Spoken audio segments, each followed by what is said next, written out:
Dr. Hyman, you'll be in seat number 4 over there. I'll be right beside you. Okay.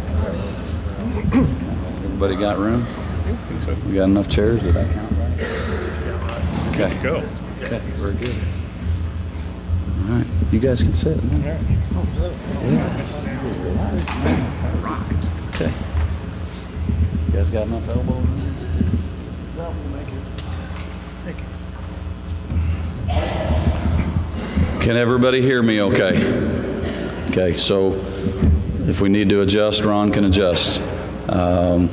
What a great crowd today. Welcome to Barton Community College, and to myself personally, one of the, if not the most exciting days of the entire year on this campus at any level, our annual Hall of Fame induction ceremony.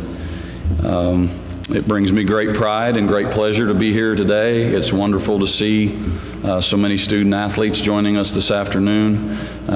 You all are going to hear some wonderful stories about Barton and how Barton's been very special to these 4 inductees today. So welcome to all the family and friends. Our Booster Club board is here today.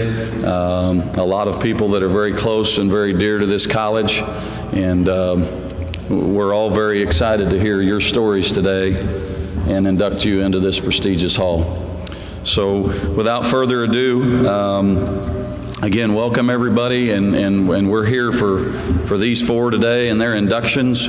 Nobody wants to sit out there and listen to me talk, but welcome today. It's a very special day, and we're going to have a lot of fun today.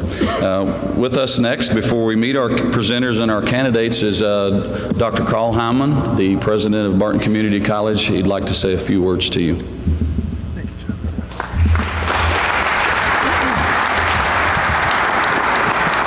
Thank you. Thank you.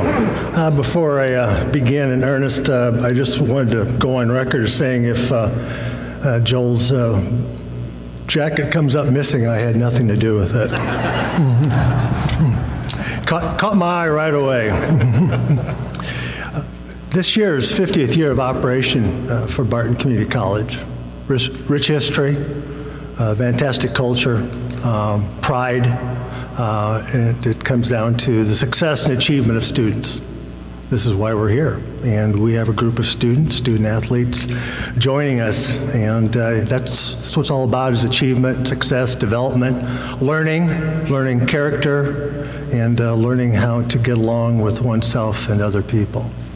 Welcome here today. And on behalf of the trustees, greetings. I see Don Larned, a trustee, is with us today.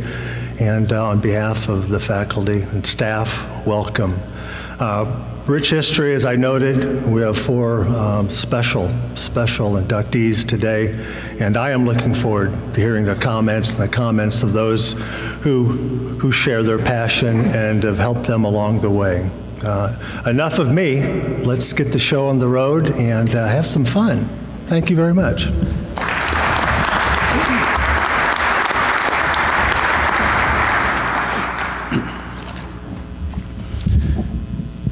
Each year, the Hall of Fame committee, which is made up of loyal fans of this college, again, many of our Booster Club board members who have been around for a long time and seen a lot of wonderful things at this college. We have quite a list of potential Hall of Fame inductees here at Barton Community College. When you have the most national championships of any community college in the history of the NJCAA, you can assure yourself that there were probably some really good student athletes who came through these doors. We garnered our 56th national championship at this college this last spring, and we will be celebrating that at halftime of the men's game tonight. And we've inducted, as you could see in your program, a great number of individuals who have been special to this place as either student athletes, maybe what they've done in their professional careers beyond Barton Community College, where they got their start. Certainly coaches that made a great impact on student athletes here at the college. We have a number of contributors to this college. And I want to speak on that. We're not inducting a contributor this year, but you know, I talked to our coaching staff a lot about this. I talked to our student athletes a lot about this. This place wouldn't be special, and that word's been used several times already today, without the contribution of so many people within our communities and within our county. And Dr. Hyman touched on our Board of Trustees, and I say this all the time too. If you don't have the support from the top, from your Board of Trustees through the administration and on down, your community, whether that's businesses in town, physicians, the list goes on and on and on. It's hard to be great. And this college for 50 years has been fortunate enough to be great because of the supporters and contributors, and there are many, many of those in here today. How about a big hand for all of our community supporters over the years?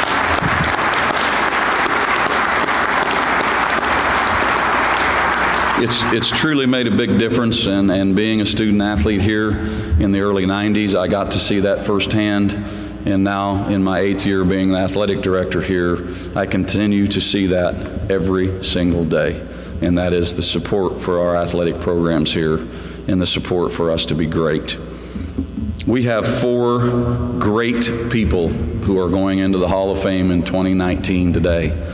Some who came very early in the history of this college, and some who came later on, but all 4 who've made a major impact and left a mark on 3 different athletic programs here at Barton Community College.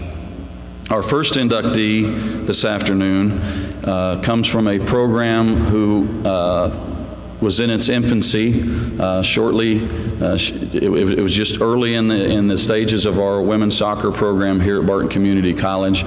And when you start a new program, we started wrestling 4 years ago here at the college. We started swimming here at the college last year, and we're going to be starting men's and women's bowling next year. And when you start programs, you really hope that you can get those programs off the ground, because we don't start a program here, we just don't start a program here if we don't want it to be great, and we don't expect it to be great, and we don't provide the resources for it to be great. And women's soccer was a great example of a program which got started, and it became great very quickly and successful very quickly. Now, we haven't hung a national championship banner in women's soccer yet, but one day we will. I firmly believe that. We have many of our women's soccer players in here today. Our first inductee kind of put us on the map, so to speak, and was one of those kids who jump-started that program from a regional and national scene. And so here to present our first Hall of Fame inductee member today, Shala Giardini. Ladies and gentlemen, please help me welcome former Barton Community College women's soccer coach, Brian Seiler. Adjust that how you need to. Okay.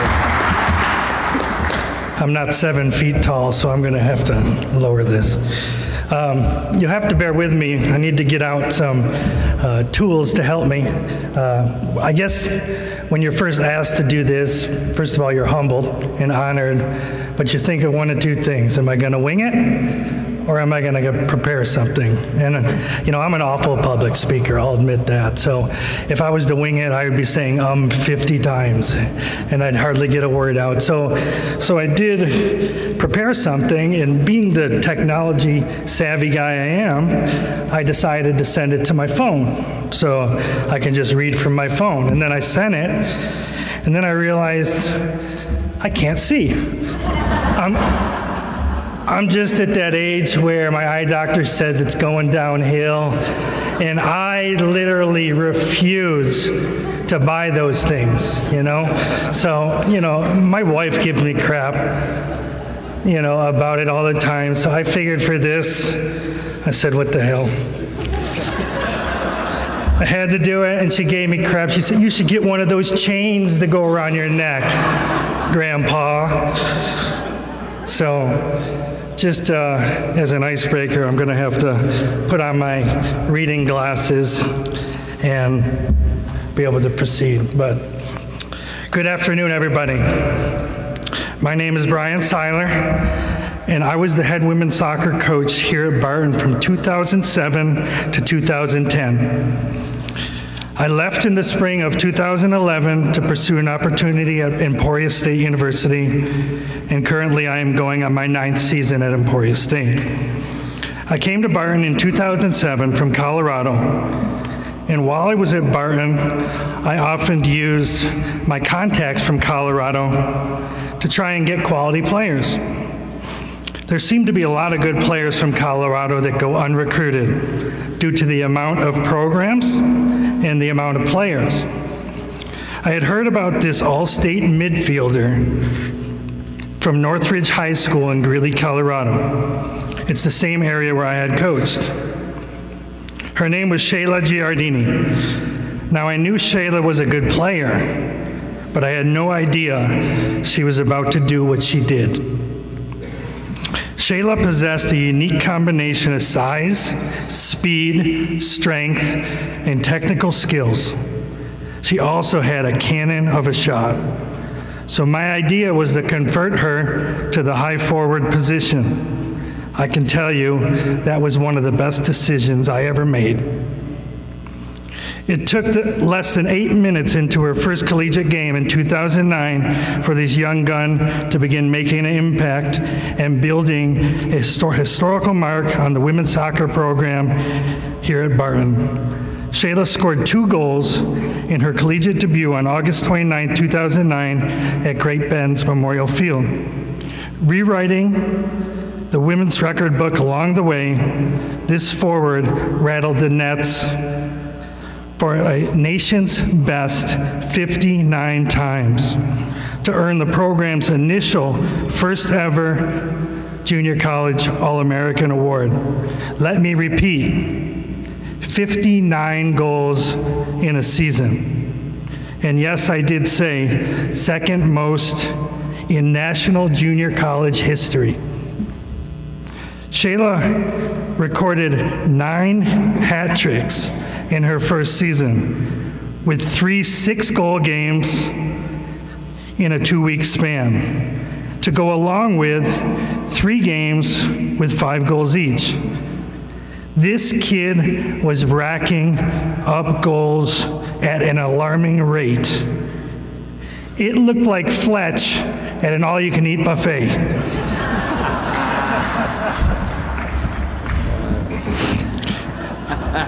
There were games where we even moved her to center back. When we had the game locked up, she still scored. Shala had 9 assists as well in 2009 and led the nation in points scored with 127 points, and that is currently the fourth most in junior college history. Shala led us to a 17-4 record in 2009. She was an obvious first-team All-American selection. Shala was also named the Freshman of the Year with teammate and program assist leader Flavia Bernardes taking home the MVP award. In addition to the program records, Shala ranks as the single-season Jayhawk Conference goals and points leader. They say records are made to be broken. In this case, I say, good luck. Her sophomore season was marred by injury. Shala still earned all conference honors, scoring 16 goals with 10 assists, completing her career atop the program list with 75 goals and 169 points. Her 2-year performance still ranks in the top 4 of the conference historical chart, while also in the college's top 10 of assists in a single season. Now, a good forward knows their success is a result of the team around them and the system they are in to succeed. Shala would be the first to admit that those around her gave her the opportunity to be great. It would be fair to say that Shala was a good student when she applied herself, but no induction in the Academic Hall of Fame will be becoming. Academics at the beginning of her collegiate career may not have been a high priority. She went through what a lot of young people go through in their first years of college. Have fun, play soccer, have more fun, and lose your security deposit in your rental house off campus. College is about learning life lessons. Sometimes making bad choices guides people to make good ones. Shala grew up quickly in life after Barton. She went on to earn her bachelor's degree at the University of Northern Colorado and her master's degree at the Colorado School of Public Health. Shala currently works at the Colorado Department of Public Health as a nursing facility compliance inspector. Now, Shala has had 7 knee surgeries on the same knee, so she didn't play soccer after Barton. Her statistics looked like she played for 8 years, but in reality, she only played for 2. Athletically, Shala went on to compete in CrossFit competitions and has competed in national level meets in Olympic weightlifting. You don't want to mess with her, I can tell you that. Currently Shala coaches CrossFit competitions and strength classes in how to Olympic lift. She is spreading her knowledge and joy to others. She is giving back. To sum it up for me, Shala, I will tell you this. I am very proud of what you did here at Barton. Looking back now, I am in awe of what you did. In my opinion, your records will never be broken. But I am even more proud of what you have become. Shala, you are the first ever women's soccer player to make it in the Hall of Fame.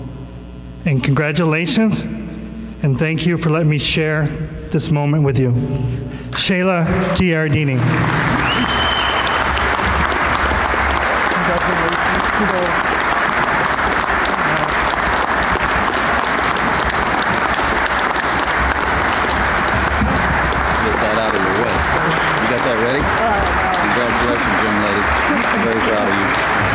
That where you feel it's best, okay? So I'm a little taller, so I'll raise it back up for you. So unlike Siler, I tried to prepare myself, and while I was doing my hair today, I came up with 3 bullet points. So I'm gonna wing it. So it's an honor to be the first women's soccer player to be inducted into the Hall of Fame. My teammates were incredible, including Flavia, because most of her assists were probably to me, because I've never had a teammate that could put the ball exactly where I wanted it every single time without me having to ask for it. And thank you to Siler for bringing me to Barton. My senior year of high school, I also had an injury, so I could not try out for any college teams. So he took a chance on me without seeing how I could play with the team. And so I appreciate that opportunity. My 2 years at Barton, I had a lot of memories, a lot of friends, and just like any 18, 19-year-old girl, you fight with your other girls on your team because that's what girls do. But to this day, this many years later, I still talk to my teammates. I have gone to Scotland, I've gone to Ireland, and I've gone all over the US to visit my friends and my teammates. So I'm thankful for those lifelong friends.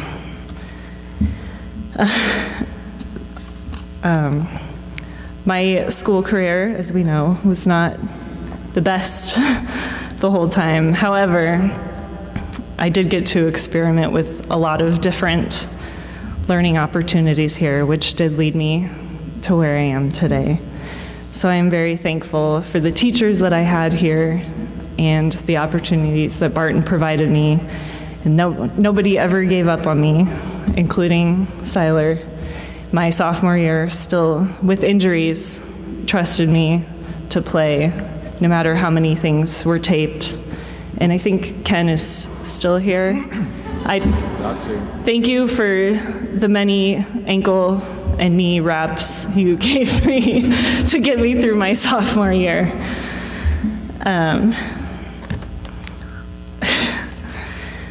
So that's everything. Also, I do want to say, I did watch the women's team play today for their indoor game, and you guys looked amazing. So it was really good to see the success that OC has with the program now.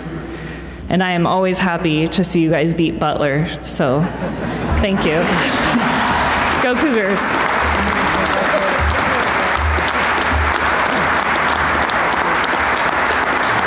Congratulations again, young lady.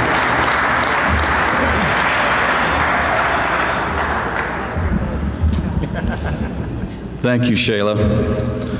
You will go down in history, not only as the greatest female soccer player to ever play here so far, but your numbers speak volumes that you may go down as the greatest player ever. And certainly quite an honor that you're the first women's soccer player to go into the Hall. So one more time, ladies and gentlemen, our newest Hall of Fame member, Shala Giardini.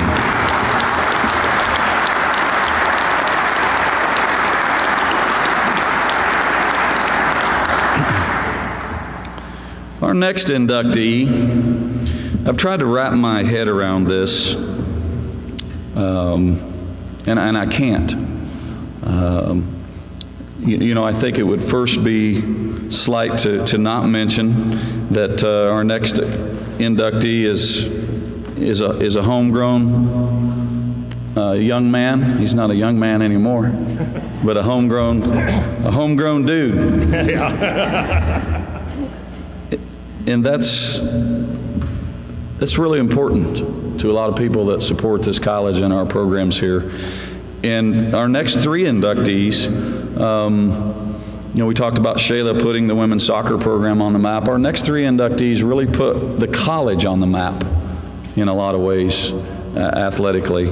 And back to what I was trying to wrap my head around, 7-foot high jumper in the late 1970s.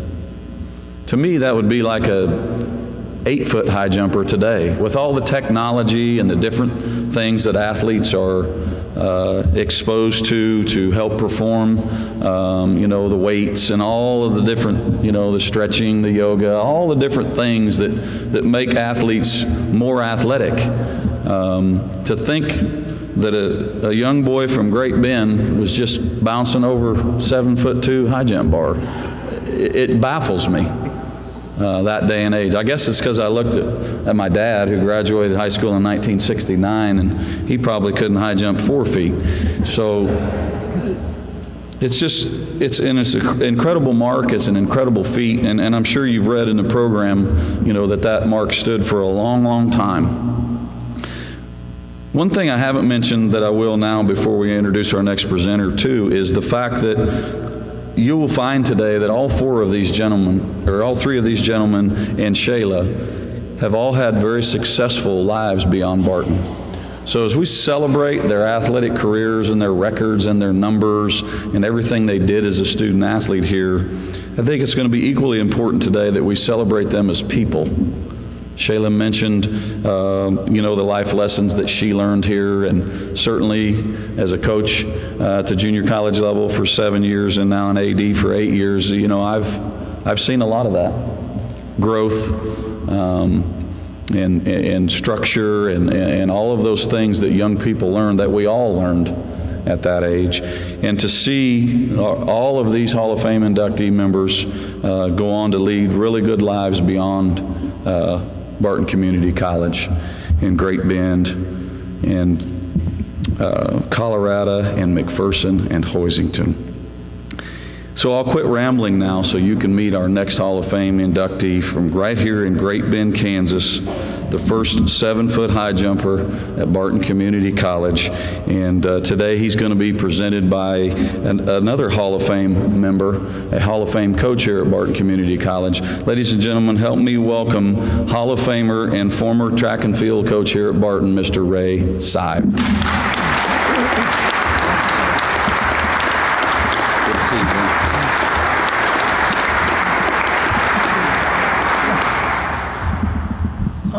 hope you can all hear me okay. I'm going to start off by telling you that I didn't put this on my phone. I would have screwed up and sent it. Half of you wouldn't have been here. And I'm kind of old school, so I'm going to put some stuff out here and tell you my story and Joel's story.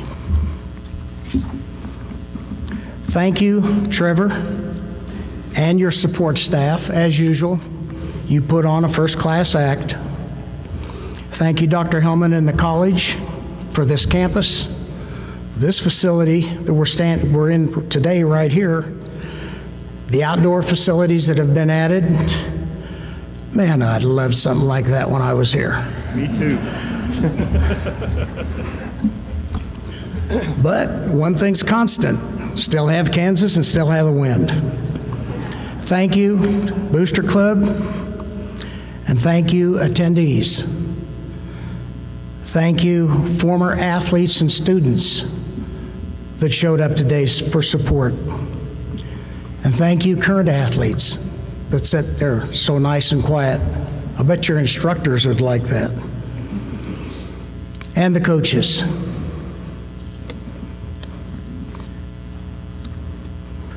And for those of you that are watching this presentation today, possibly on your computers, a big thank you to you. And thank you, Joel, for giving me another opportunity to be on this stage at this Barton Sports Hall of Fame ceremony, to introduce you for this honor, to also share this stage with Jim and Steve, who were here when we were, and Coach, some 42 years ago. And I'm sure Shayla's is glad I didn't include her in that time frame. I want to also congratulate at this time the coaches, Shennick, Coach Frazier, and Coach Bartolina, and the athletes of the 2018 Men's National Track and Field Champions and the women's fourth place finish. To compete at that level, to get anywhere in the top 6 is great. But when you bring home the championship, that's heaven. That has made Barton the home of 56 national championships. 55 of those in men and women's track and field, indoor and outdoor, and cross country. That's incredible. That is absolutely incredible. The women are ahead of the men. Come on, guys. And I challenge those of you sitting here today, no matter what your sport is, to do it again. Do it again in your sport, and come back here someday in the future and tell us your story. Many years ago when I started coaching, I happened to be in a business, and I was waiting for something to be finished and completed for me, and I happened to walk over and found a magazine rack, and in that magazine rack was a Reader's Digest, and now you know my reading level. I liked Reader's Digest. You could find a lot of stories in there, and they were short and came to the point. I happened to find a quote in there, and it's an anonymous quote, and I've said this before. And that quote said, "Most things said to be impossible are so only in the mind of the man whose timidity keeps him from making the attempt." This goes for everybody, irregardless of age, but I say it to you sitting here today, and I say it especially to the athletes. Don't be timid. Go out there and attack it. It's amazing what can happen in your life.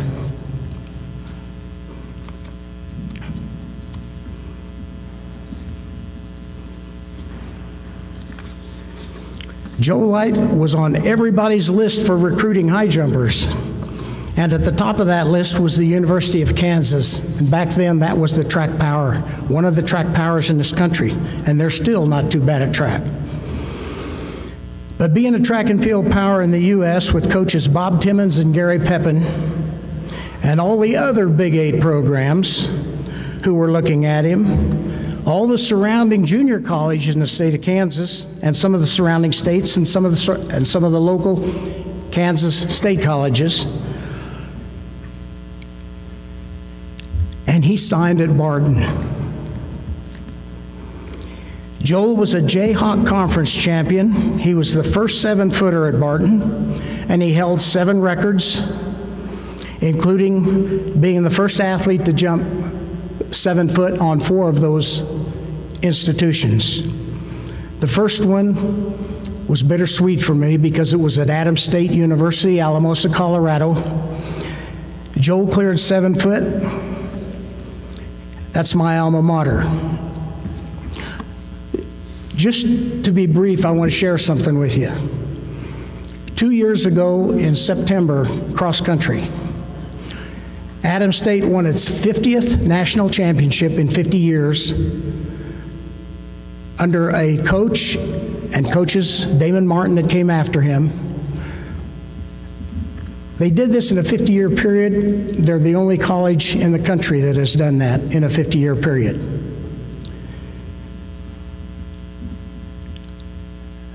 And here at Barton County,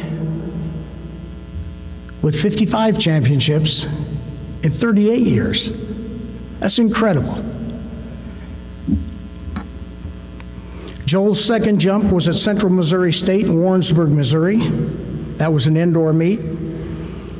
His next 7-foot jump, the first time at the facility, was at Butler County Junior College in El Dorado, Kansas. I know our track team and our athletic schools, our athletic teams are familiar with that place. I just heard him mentioned a minute ago. And at the RV Christian track at Kansas State University. Joel was a USA Track and Field Association All-American in 1979. He was a Big 8, a Drake Relays, and a Kansas Relays high jump champion. Those were big meets. Joel was a USA Track and Field Association National Indoor Champion in 1980. He was at the Pan Am Games 1979 and the Olympic Trials 1980 as a qualifier to try to make the team. Joel had over 30 career high jumps over 7 foot. The Barton record of 7.2, which has already been mentioned, and his personal best at 7.4 and a quarter. He is still third on the all-time list at Kansas in the indoor for the high jump. And then Barton's top 10 on the indoor, he is tied for 7th, and on the top 10 in the outdoor, he is 4th. Joel held or shared the Barton indoor and outdoor record in the high jump for a total of 29 years combined. It says a lot for something that he accomplished so long ago. Joel was a track captain at the University of Kansas, a member of the 1980 track and field team that's in the University of Kansas Hall of Fame. Now, I know this guy was busy when he was here doing his job. He received an associate's degree at Barton, a bachelor's degree in economics at KU, a master's degree in economics at Wichita State, and a doctorate in organization and business management at Capella University. He's a former senior management and executive at Boeing and Spirit Aerosystems. He has over 25 years in aviation in Wichita, Seattle, and Saint-Nazaire, France. A high flyer. Joel is an adjunct professor at Franklin University, University of Maryland, University College, among other schools. He's currently a visiting scholar in Oman, Poland, Serbia, and Macedonia. In his spare time, he likes to golf when he can. Plays the bass guitar with a group called the Lighthouse Project, a quartet. And by Facebook, for those of you that ever have been on it with him, a connoisseur of delicacies when traveling as a professor or seeing the world. One of Joel's greatest assets when he was here was his willingness to work and get better and take the time to continuously work on the basics of his event and repeat the basics time and time again. He was also able to adjust to situations at hand that many athletes struggle with their performance during practice and even during competition, more so during competition, because it really means so much more during competition, but yet it really means so much more if you do it in practice. Sometimes we had to improvise with this Kansas weather and stay inside. Conditions just would not present us to go out there, so we utilized the strength and plyometrics, which they didn't like, but they became very good at it.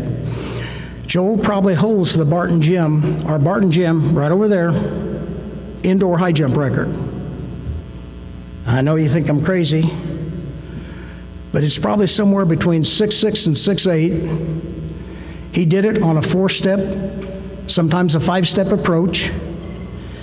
No spikes, he had to have his running shoes on, but there was a synthetic floor back then, or we wouldn't have even been able to get the pit inside the gym. Joel was at his best. He was at his best at the national championships as a sophomore and competed in cold and rainy conditions. That was at Eugene, Oregon, the great Hayward Field. And when he cleared the bar at 7 foot and became Barton's first individual national champion in track and field, and the first 4-time All-American, and again, in the high jump in track and field. I want to take this time to personally thank his parents for trusting me to work with his ability and potential and give all this to Barton. I'd like to introduce you now to the man who knew how to jump and did a very good job at it, Joe Light. Dr. Joe Light.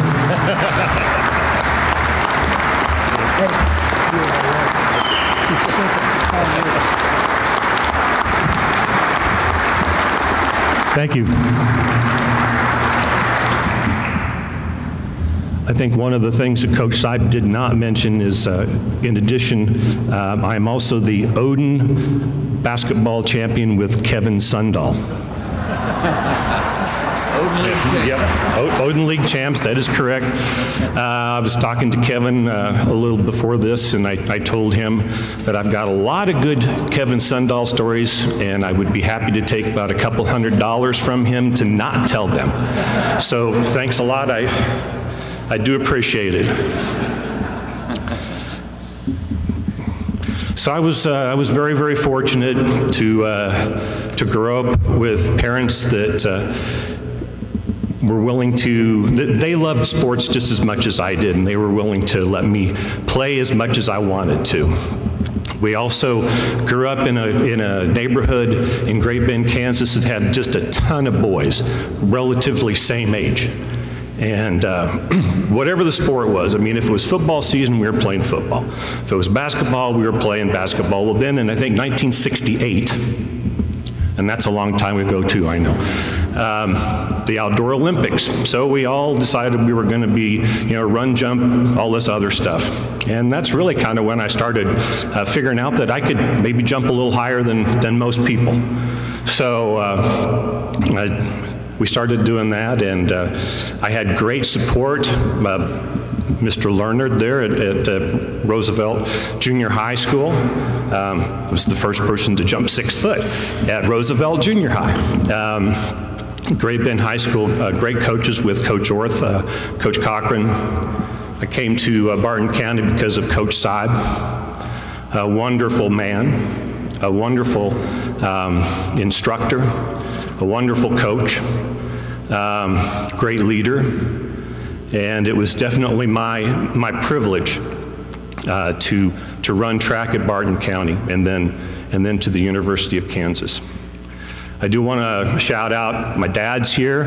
Love you, Dad. My son's here. My significant other, Lori Schramer, and her folks are here. In addition to Mr. Learned, I've got some of my classmates, Judy Dury, Susan Stevie, Sue Scolott, Doug Leiker, and my best friend back in track at Barton County, Adrian Bradigan. So thank you very much for attending. You got me. We used to play a game. It was like never look at a hole below the waist. You ever play that game like that? Did I get you? Figured I'd get you. So Adrian just got me.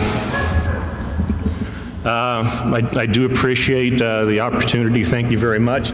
I was going to take this jacket off, but I learned my lesson. This jacket is going to stay on the rest of the day. So thank you very much. I appreciate it, and I'm indeed very honored. Thank you.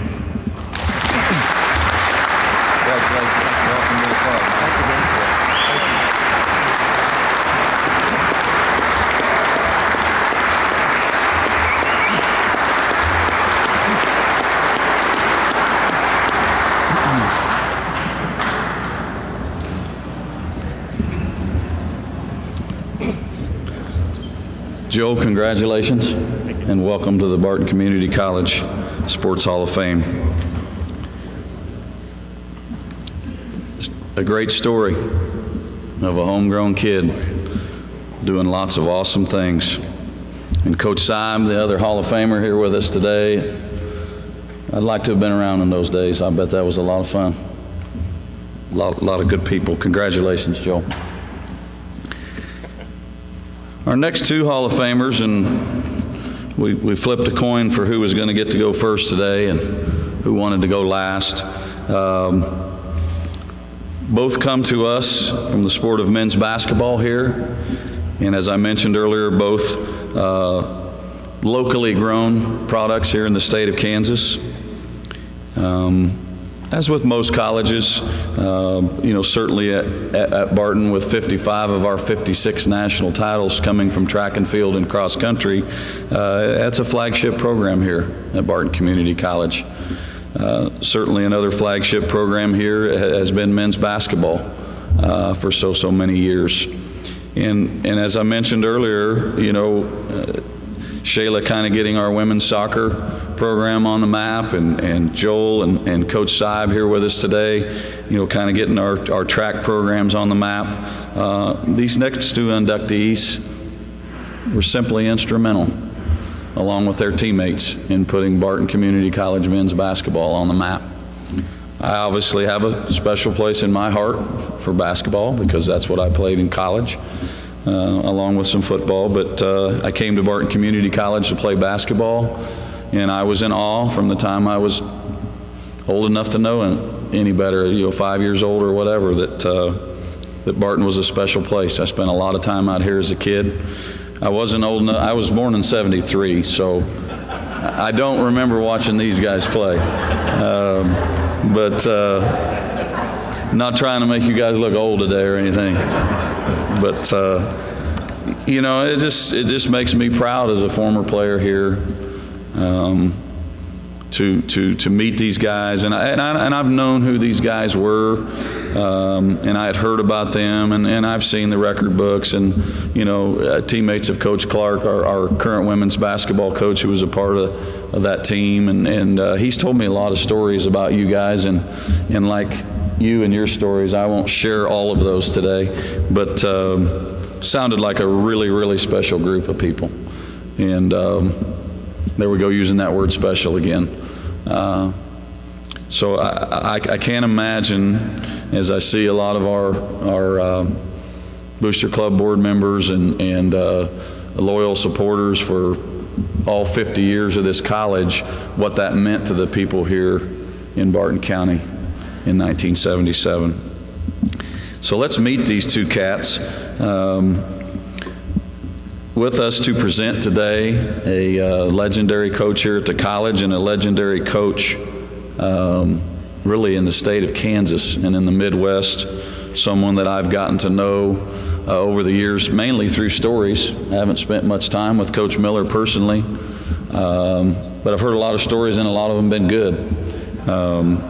So he's going to present to us our next Hall of Fame inductee today, Jimmy Graham. Ladies and gentlemen, please help me welcome former Barton men's basketball coach, Mr. Loren Miller.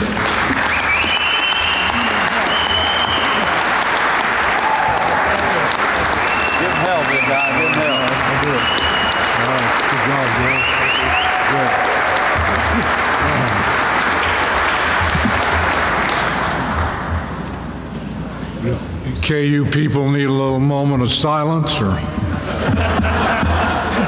it's going to be all right. Might be K-State, but it's going to be all right. I don't have any notes, and I don't do well with notes. And when I tell stories, it goes longer. But I think Saib talked too long a little bit, so I'm going to try to cut that down just a little bit. I want to acknowledge a couple guys running around out there, maybe 3 or 4. Alan Clark is a guy that I know better than most. And the reason I know him is because he played on a team that was probably one of the best that I've ever been associated with. I'm going to talk about that a little bit, but I got Alan Clark here, who played a lot of minutes on a really good team. And I got Tommy Ray, who was crazy then and still is, and he was the starter on this team that I'm getting ready to talk about, a couple of guys. And then I got Rob Bowman back there from Pawnee Rock, and that's kind of important to me too. So those 3 I acknowledge as being a great part of what we were trying to do, and it's a memory, and we try to keep it going. There's no question about that. My first job in this vicinity was, you guys don't even know where this is, but we're going to talk about it a little bit. My first job was at Pawnee Rock. And down through the years, people have kind of had a little fun with that, like Pawnee what? Pawnee Rock, and so I've kind of had to explain that a little. That's kind of a big deal. And when I went there, and you need to wrap your mind around this if you can. I went there in 1960, and I'm coming from Sterling College, and I'm thinking I'm really cool and all that. And I found it in a hurry that doesn't count. But Rob Bowman, Pawnee Rock. So that was kind of important to me to have him play here in one of those good years. Now a little bit about these 2 players that we're going to talk about here a little. When I came here in '76, I met a guy, Jimmy Downing, who said this. He had me in there in that gym, that cement floor gym, which was shocking to me. I'd never seen a gym that had a cement floor. And I thought, I don't know how this works, but it looks like it's going to have to. Second thing he said to me was, if you don't do well, and he said, and I'm really serious about this, if you don't do well, you're going to get fired, and so am I. And I think that was probably on the heels of kind of an unpopular decision that he made, and I understand that completely. So anyway, the process was, he also said, you need to recruit some players, because I got here kind of late. And so I knew where Kansas was. I mean, I was born and raised here, went to Sterling College, but I'd been away a long time. So I need to recruit players. I said, well, you have any idea where I might start? He said, well, I'm not real sure about that. He said, I think there's a guy in McPherson that's not too bad a player. And I kind of knew about McPherson. I knew about Jay Fraser. Jay Fraser, the best basketball coach that ever lived in Kansas high schools. I mean, unbelievable guy. And I thought, well, that's not too bad. Let's start there. Who am I going to see? And he said, well, the guy's name is Jim Graham.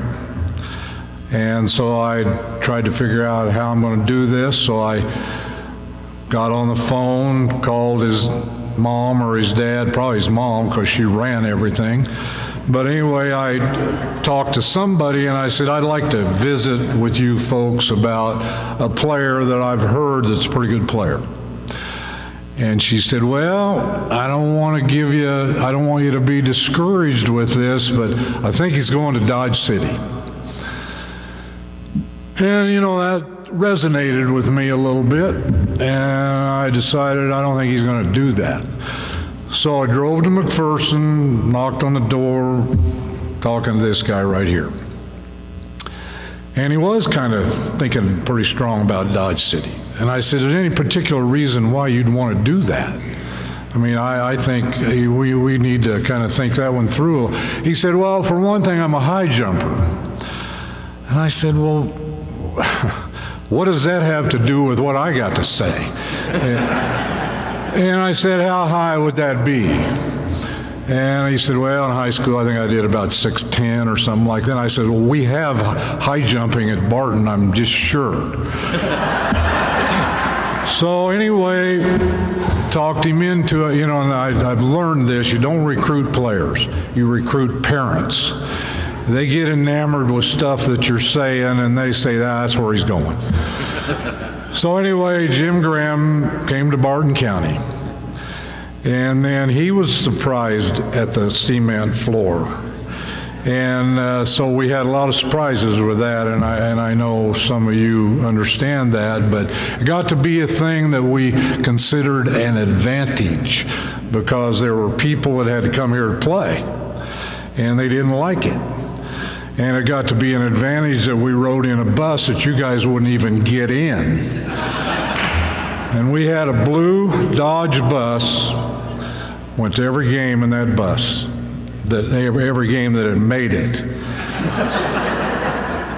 And we always took a blanket and maybe a stocking cap or whatever you needed because it was cold.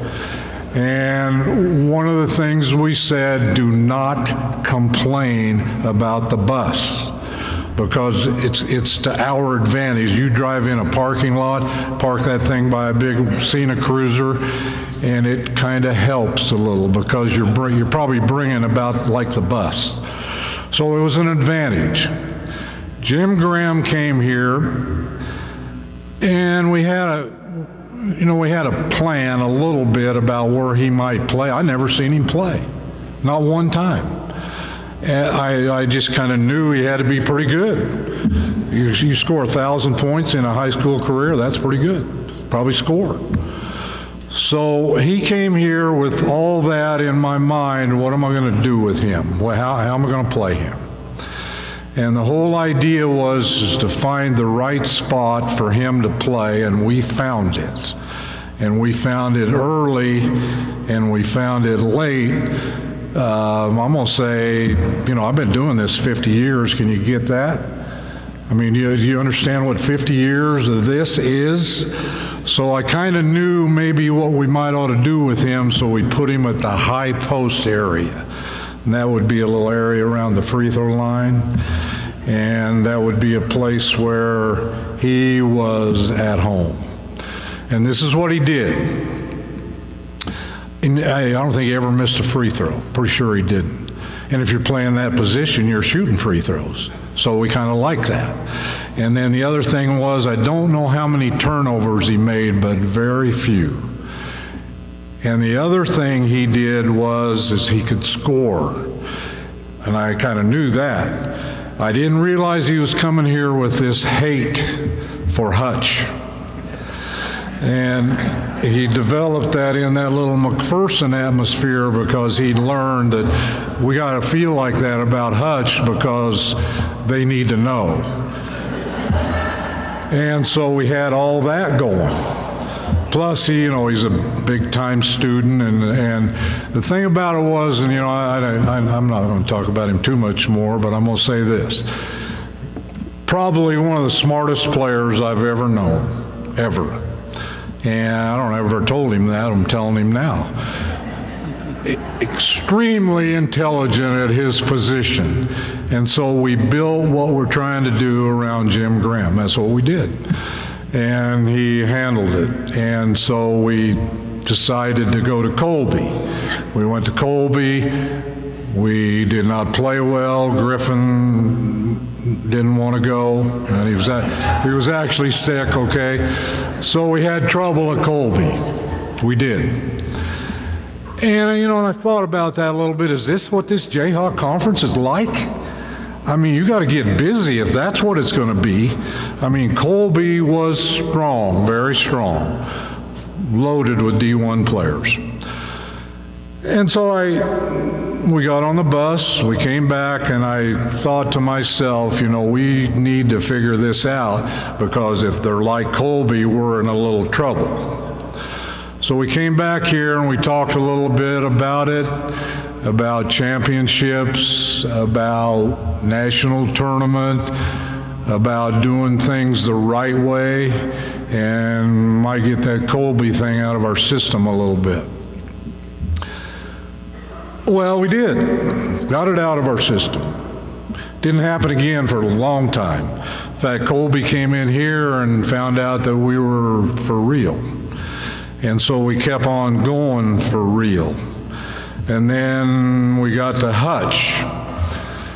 And Jimmy Graham hated Hutch, and so did Griffin. And I don't want to talk about hate, but I didn't care for him myself.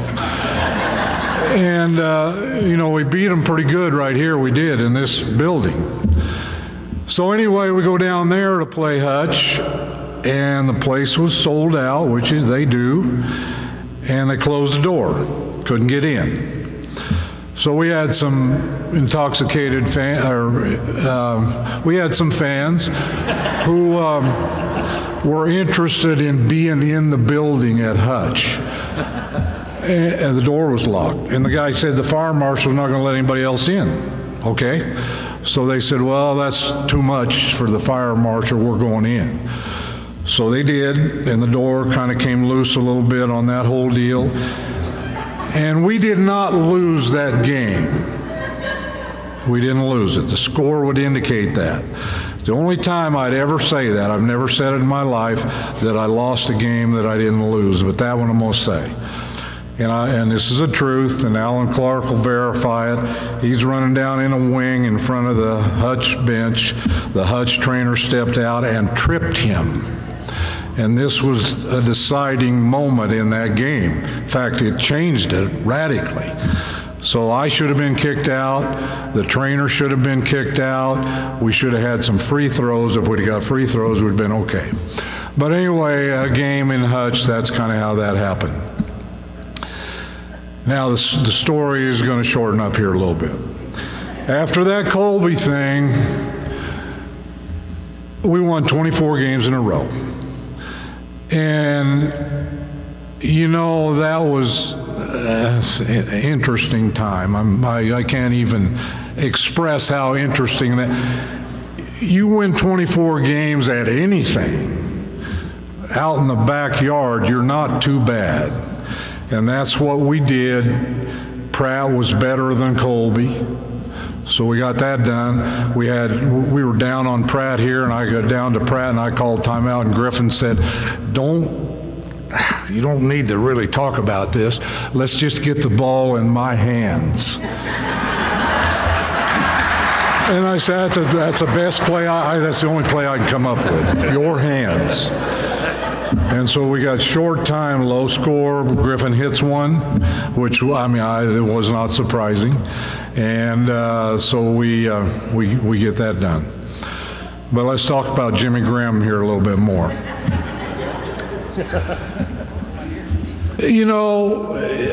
And it's a true story. I had four-year colleges tell me, I want to recruit your team. Are you kidding me? Now, that's more than 5 people. Are you interested in recruiting my team? You better, it's not what you think it is, it's more. Well, I kind of like to have, no, if you're talking team, then you're not talking to me about that. But anyway, Jim Graham did exactly what he needed to do here, and I'll say it forever. He did exactly what we wanted him to do. And he was a factor every game. Nobody ever figured out how to keep him down. He was going to get it done. And our players, and I'm going to include Al and I'm including Tommy in this whole deal, they also knew that he needed the ball. He needed to touch it. Maybe not do anything, just touch it. And then we'll see what happens.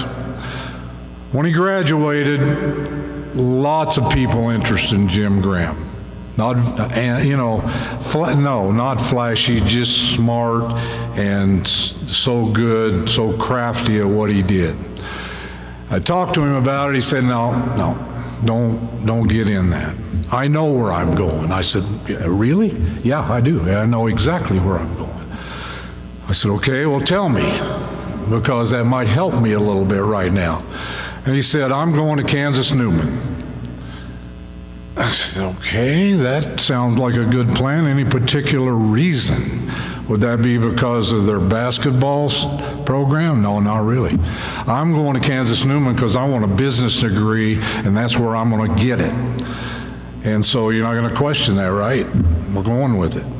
So to Kansas Newman he went, and I know the Kansas Newman coach was shocked to get a player like that without having to be illegal or do something. And so that's my story. I'm going to say this right now. 50 years I've done this in a lot of places, in a lot of venues, a lot of players, a lot of stuff. And he would have fit in to any one of those. Not one place would he have not fit in. We'd have figured it out, because that's the kind of talent we're talking about with Jim Graham. Haven't seen him in maybe 20 years ago. Had a beard down to his belt when he was working at Barton, and he's kind of shaved that up a little bit. And I know he's extremely successful where he is. It didn't matter where he was. He's going to be a success. And so fondly, always looking back on Jim Graham as a big-time deal in my life. Okay? Am I talking about Griffin now, too? No, we're good. We'll save that for after Jim Graham. These guys need to stand up or something, probably. Yeah. Just saying, welcome, Jim Graham.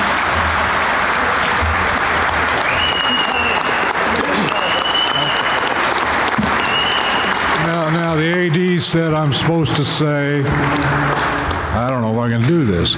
Welcome, Jim Graham. Yeah. Hall of Fame. Thanks, Coach. Is that his phone? It is. Is that Coach's? Maybe his notes he wants from Steve. Yeah, you might have notes on. Yeah, I need Coach would not let me play with a beard, okay? I had it down to here when I came as a freshman, and he made me cut it off. So just want you to know that. Coach, thank you. You're much too kind on those words, but I appreciate that. I also want to take a moment and congratulate Shala and Joel and Steve.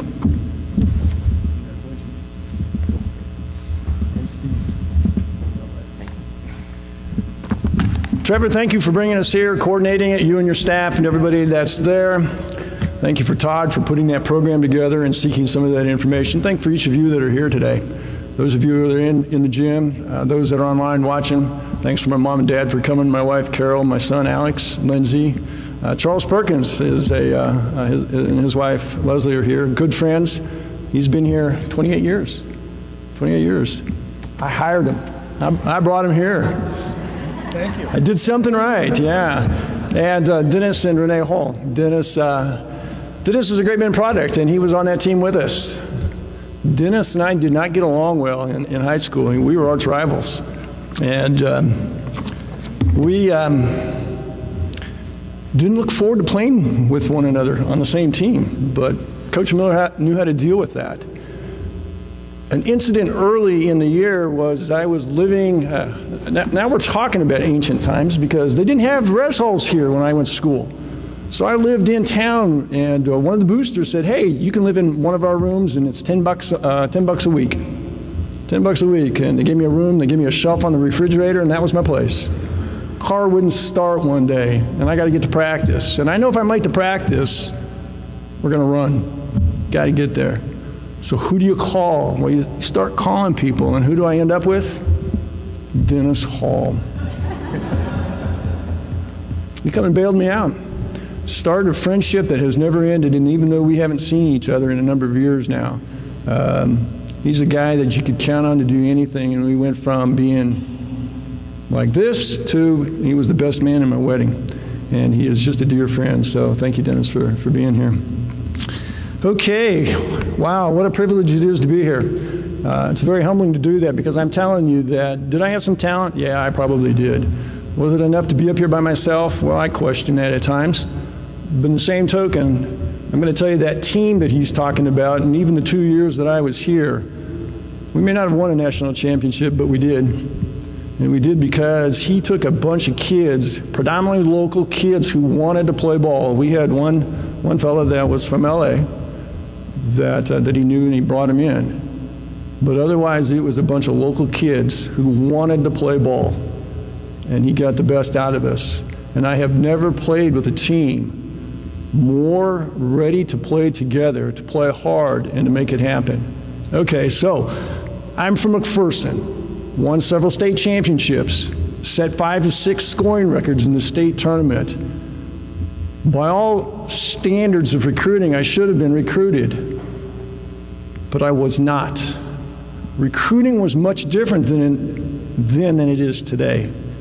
So I'm thinking, okay, I'm not going to play ball anywhere. So I'm thinking I'm going to go become a diesel mechanic. And then I get a call from Dodge City who said, well, we'd like you to come play ball and we have a track program. Okay, I maybe can do that. And then the call comes. I'm not sure his story is exactly the way I remember it. But he is my elder, okay? He says, have you signed with anybody yet? Nope. But as my mom said, there was some interest in Dodge City. He said, well, I need you on my team for my team to be successful. He had me because it was somebody I wanted to play with. But here's the deal.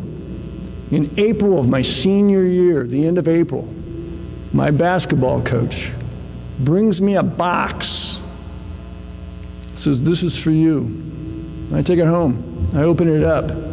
There's over 225 letters in that box from university and colleges from across the United States interested in me. But the way they recruited at that time is if you didn't respond to those letters, they weren't coming after you. 225. Yeah, I wasn't happy.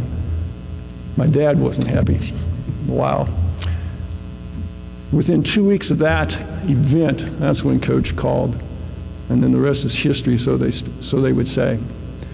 So I know that looking back, there is some guidance that took place, and you're going to hear a little bit more about that, of how I ended up there, here, and where I am today. Okay? So let's just talk a little bit then about that season. And I guess I really should kind of, I'm a tech guy. I'm the VP of technology. I've got my notes written down, okay? I know what happens to technology. It fails you when you most need it. So I'm not using technology, so I appreciate that. I've been wearing glasses since 40, okay? So I've been wearing glasses for 25 years. And all of a sudden I can't see. They're called cataracts, okay? So you have to have the cataracts removed. They changed the lens of the eye. Oh, by the way, the other one's in the same boat. So I have to get both of them done. It's been done in the last 2 months. So I can't see on a phone very well. So we're going to print it out. Well, we're going to print it out in bigger font. It's not big enough yet. So I appreciate what you're saying. Yeah. All right, so 1976, 1977, 1978, or 77 and 78 seasons. We come to Barton County. I have no idea what to expect. First thing you do is you get with an advisor. Okay, I don't know about you current student athletes, how many hours you're taking.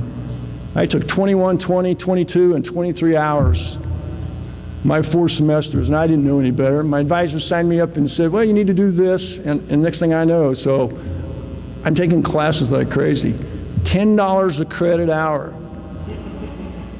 Newman University. I went to Newman, and there was 2 reasons. One is to get the degree, and the second was so my mom and dad could come and watch me play. I went to Newman, and in 1978, $212 a credit hour, and I don't have to pay for it. Okay, they paid my full way, and it was great. So again, a blessing. Thank you, God, for taking care of me. Okay. So we come here to play. Coach says, oh, by the way, we're going to have a timed mile. So you better be ready. You better be in shape. You better be ready to go. Timed mile? Okay. Now, as a postman, you have to make it within 5 minutes and 35 seconds. And the guards had to make it in 5:15, Steve, or 5:25? Yeah. Postman, a 5:35 mile. Okay, how many of you athletes have timed your mile recently? That's pretty tough to do, okay? So I'm trying to get there. So we get 3 attempts. And third attempt, we're going around that track, and some of the guys made it. I think Steve did. He's the one who kept us out of trouble sometimes by making it, okay? More coming, so hang on. So we run it. And I come up short. And for every second you were over your time, you were supposed to go run the Bissell Point run. More on that in a minute. For every second over, it's the 2.5 mile run around Bissell Point. And, oh, gee. Fortunately, we had some help from the track coach. Well, you know, the wind was blowing 18 miles an hour today, so that's probably worth 25 seconds off your time.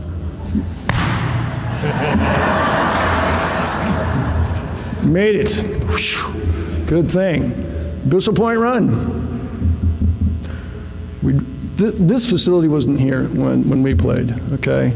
So instead, we had this little sidewalk that went up. And it was wide enough, just wide enough for a brown Mustang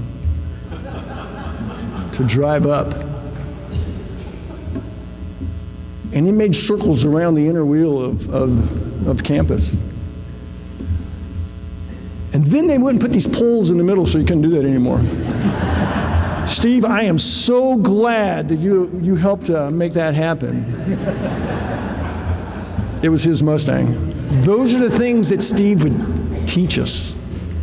Off the court. On the court is a different story. But the Bissell Point run, we'd come out of the door and we'd have to run across the road. And Bissell Point is over there, and you would run all the way around it, get to the bottom of the hill, and come up. So we ran that every day, preseason. And then one day, Coach decides he's going to run it with us.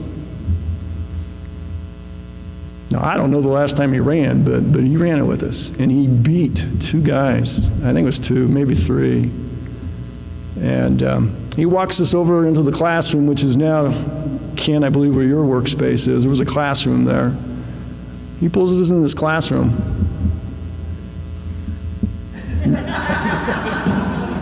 Oh, no, it's coming now. They want to hear it. You want to hear it?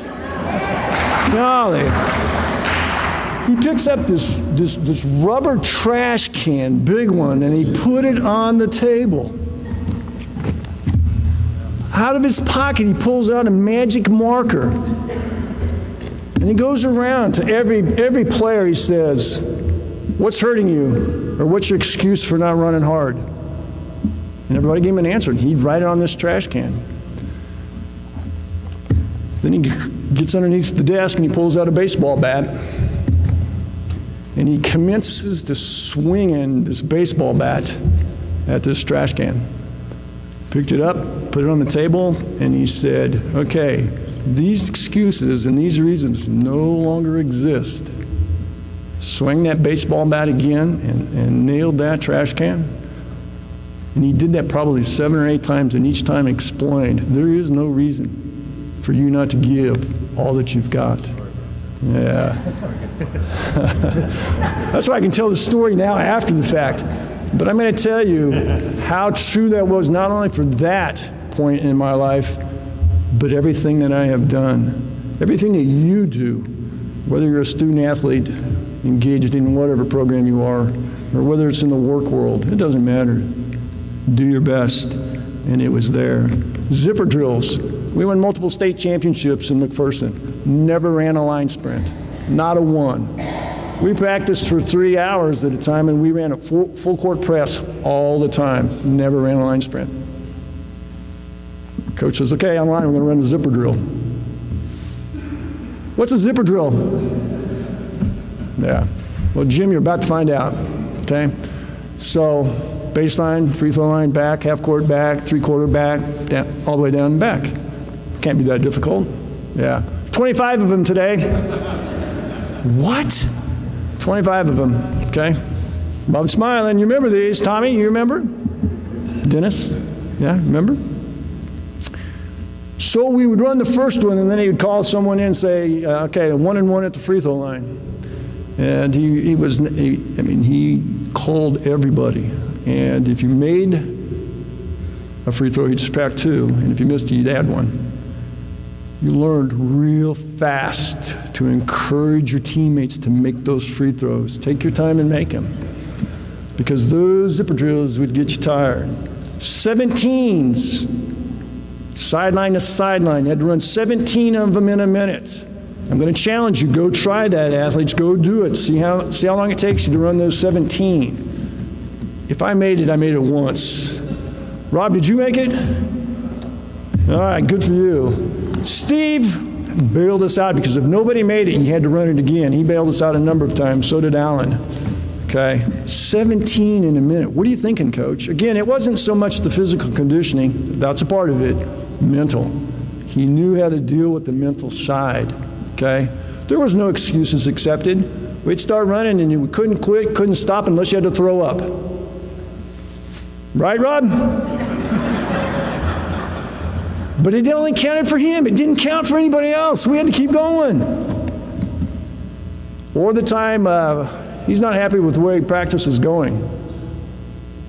Everybody, bleachers. Graham, Clark, baseline. What? When I blow the whistle, down and back. All right, down and back. So we're going to walk to the bleachers. No, I said baseline. When the whistle blows, down and back. Whistle blows, down and back. And then Al and I know enough to know that he's trying to teach something. Why he's using us to do it, I don't know. But that's how it happened. And I think there was 5 or 6 of those. And then he looked at us and said, "Are you ready to practice?" Yes, sir, we're ready. And of course we knew what the whole lesson there was, okay, we've got to encourage one another to do what we need to do. And again, that success for those teams had nothing to do with any one individual, but every individual that was on the team. And that is what made us who we were. 6 a.m. practices. We'd be here at 6 a.m. ready to go so that we could play any time and be at our best and on our top to do it. And that wouldn't have been possible without Coach really trying to make sure that that was the case and that he was doing it with us and making it happen. Then there's the early in the season. You know, and he's talking about these things earlier, and boy, it was great to hear those things. I wish I'd have known some of those things at the time, and maybe it would have changed things. I don't know, but we had a shoot-around. What you all call a shoot-around pregame, okay, day before, light practice. We called them light practices, and we're thinking we're going to have a light practice. And it was clear we were not focused, and he knew it.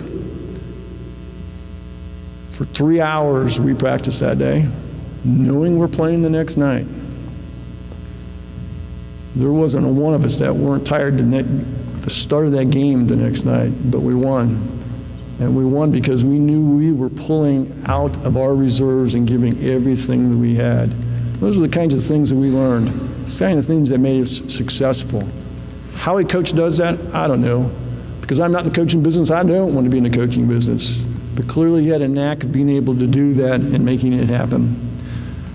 So when I look back at all those different things and hear everything that's there, I mean, it's pretty amazing. The Hutch game that he talks about, well, the 2 Hutch games, the one here first, okay? The reason I didn't like Hutchinson, they wouldn't talk to me. Coach Katie was there, and I went to his basketball camp. I wanted to go play for him. He didn't recruit me. Well, I found out his letter was in the box that I got, so I never had a chance to talk to him, but by then it was too late. I didn't like him. Okay, didn't like Hutch. Here they come to our place, and we're on a roll.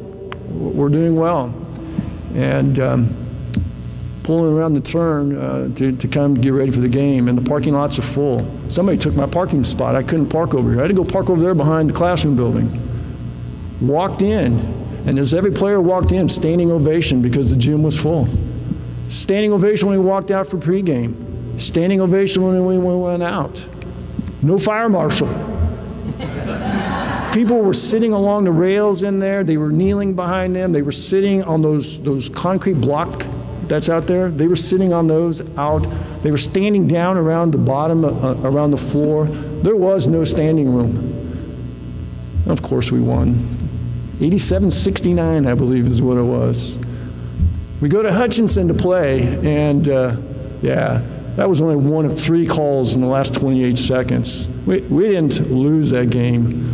The word we got shafted is probably more appropriate. Even to the point that one of the guys played in Newman. I went and played with him, Leroy Leap.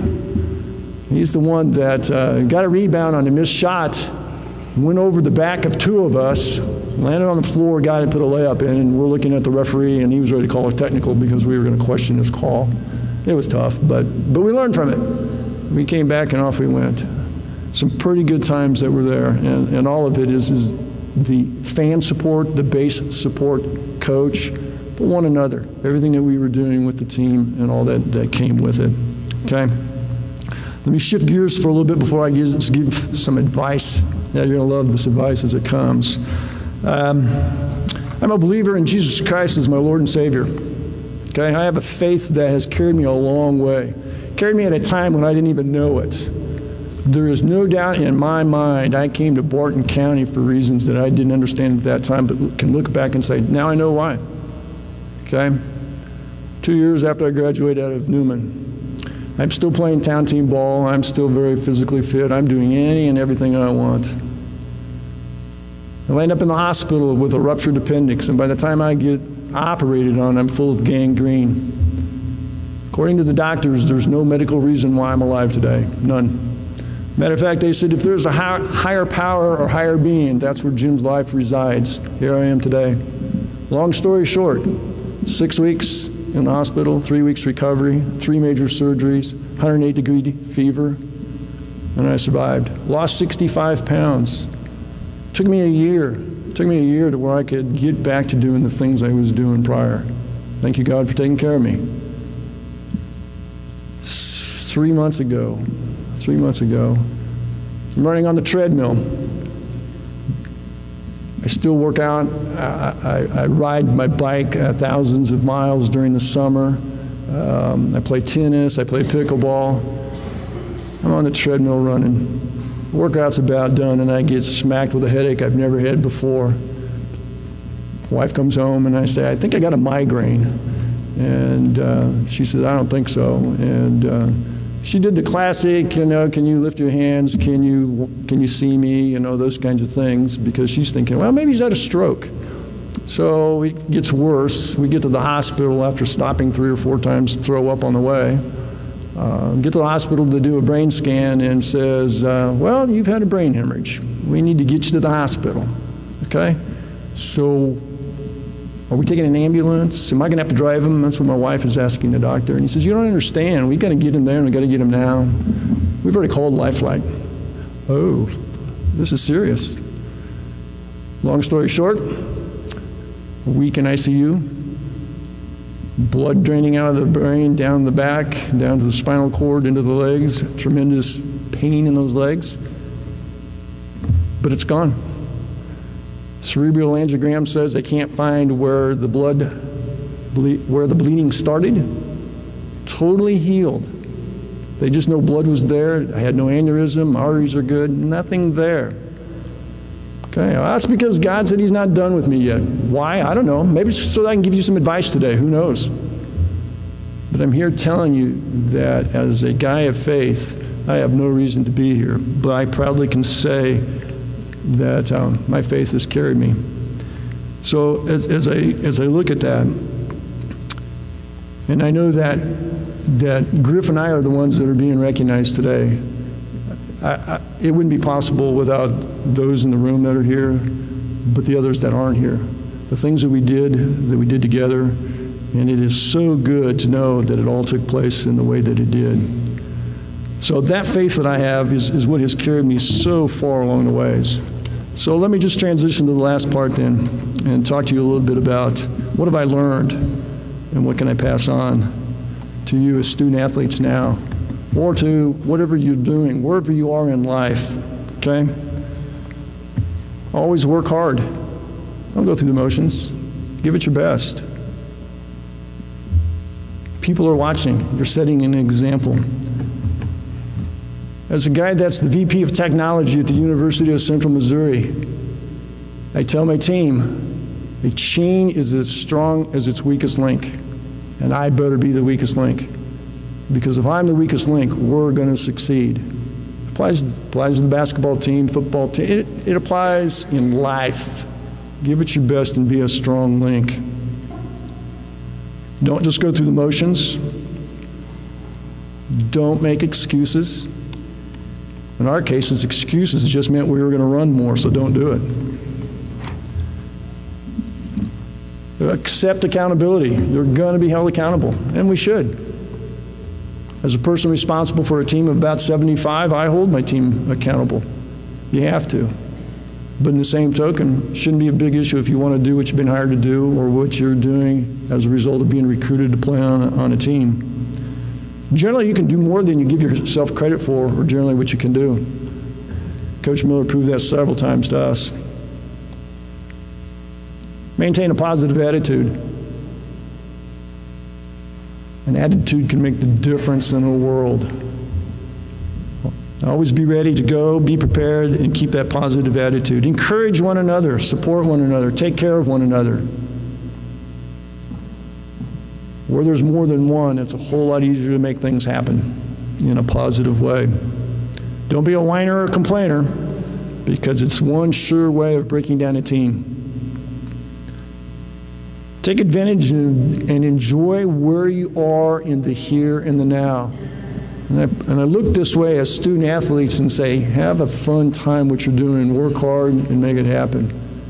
Do hit the books. It's not important to get the A, but it's important to learn so that you can apply it.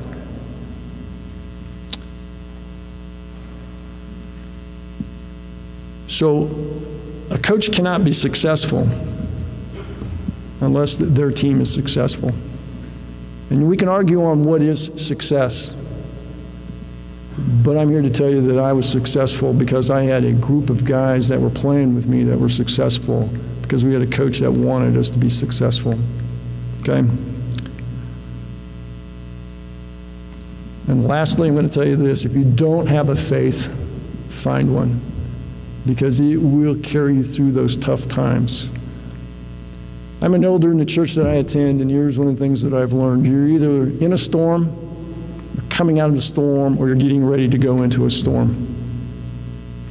The more prepared you are for that storm is coming, the better you're going to weather it, the stronger it's going to make you as a person, and the more that people will look up at you and try and take care of you. Thank you very much. You all have a great day.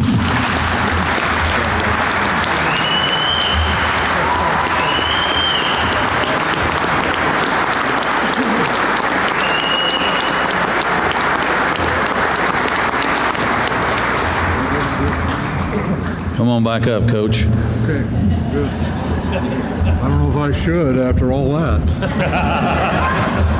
That's out of control. Well, we got 3 inducted into the Hall of Fame now, and you're going to tell us about the 4th, Mr. Steve Griffin, and only how you can. Yeah, okay. Man, I don't know, it's getting kind of long, isn't it? Wow. I got to acknowledge Jim Graham's parents. I didn't see them right. I see them now. And, you know, pretty sure he called home a couple of times and said, I don't know if I can do this. And they probably said, yeah, you're going to do it. So don't give us any of that. But, I mean, those are some people right there. You ever miss a game? Not one? Ever? On the road?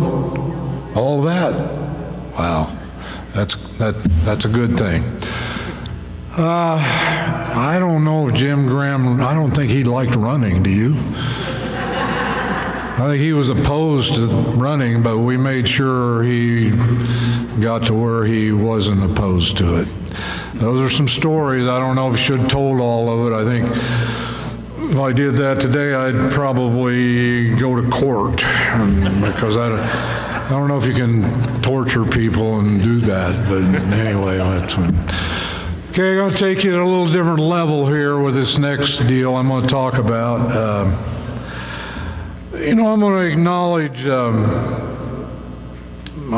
acknowledge a guy that preceded me here.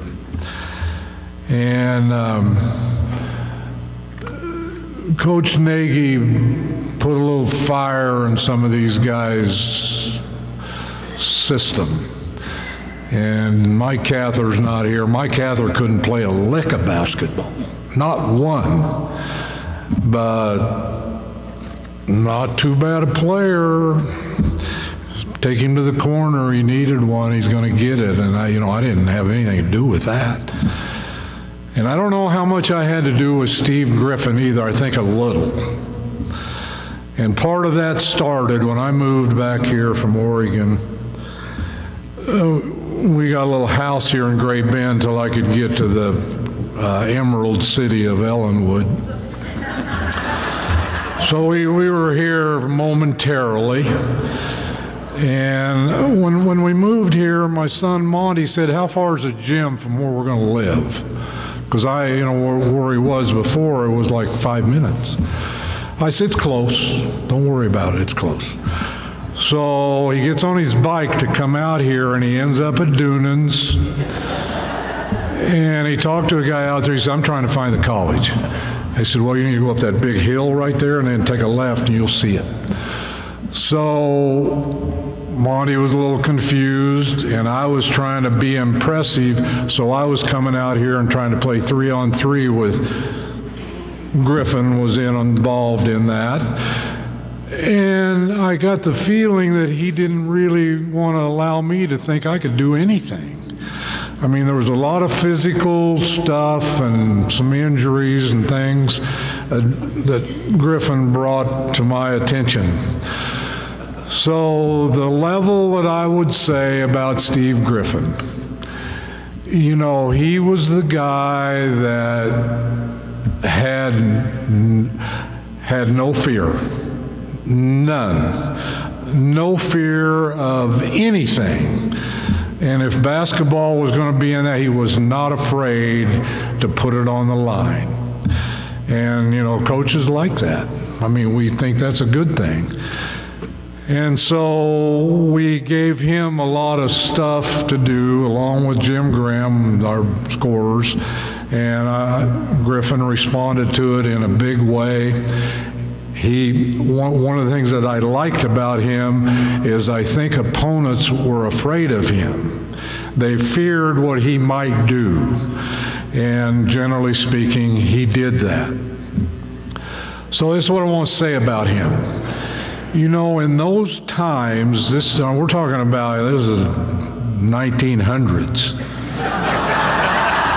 And we're getting in there a ways, but I mean, it's 1900s.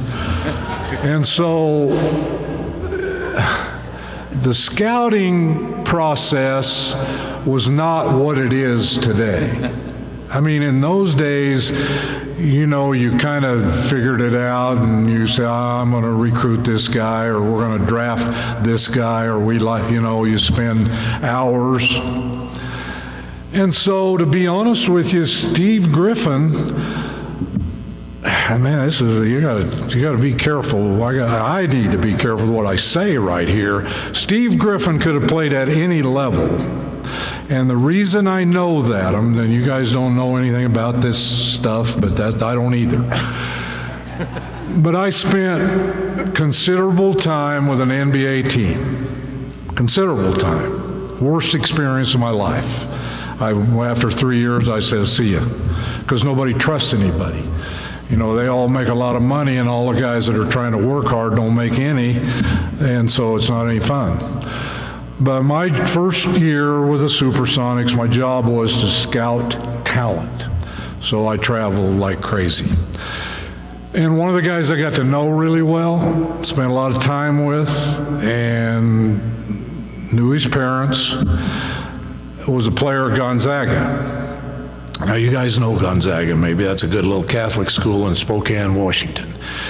And not too bad a team right now. I mean, might have beat Duke, I don't know. I think so. So, and they were number one for a week and a half. And then that all went away.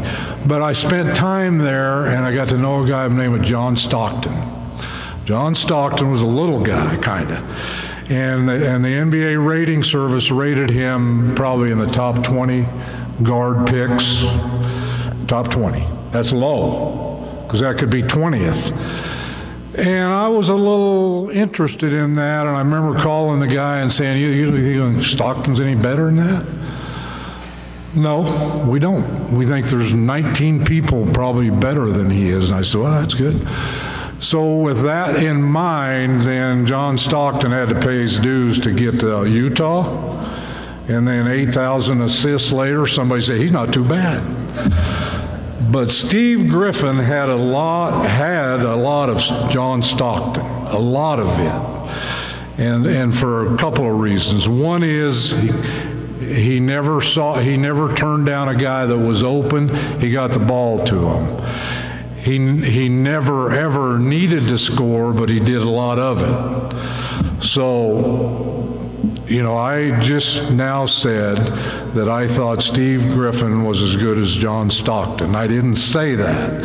What I said was he resembled a lot of what John Stockton could do. And I said, if I've got him in that conversation, then he must be really good. That's what I'm saying. But, I mean, he's one of the best players I've ever seen. And I've seen some. So, you know, when I got this opportunity to do what people do when they get old, they tend to look back and exaggerate. And I want to make sure he knows that that's not what I'm doing. I'm saying he's a good player, one of the best players I've ever been around. And he never acted like he liked me, and I appreciated that. His attitude directly towards me was not friendly. Not friendly. There was always that little barrier that made me think, I'm not real sure, but I think we're going to be okay, and that's how he wanted it. That's how he wanted it. So when he left here, I think he went to Pitt State and scored a lot of points, scored a bunch of points here. All conference, obviously. We had quite a few all conference players. You do that when you win. So anyway, that's Steve Griffin. I could go on. It's time to get him up here, and hopefully he doesn't get on all that stuff about torture. Don't want to hear any of that. Steve Griffin, Hall of Fame, big time.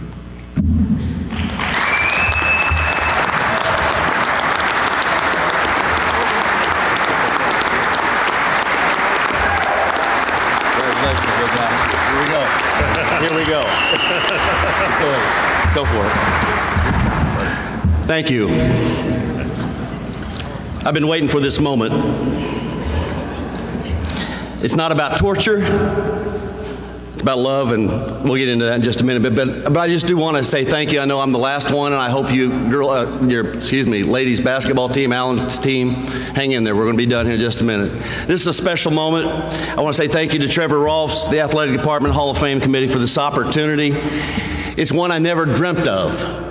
One I'll never forget either, but it is so honored to be here. Thank you so many friends from Salina. About half of this section over here is all my friends, I think.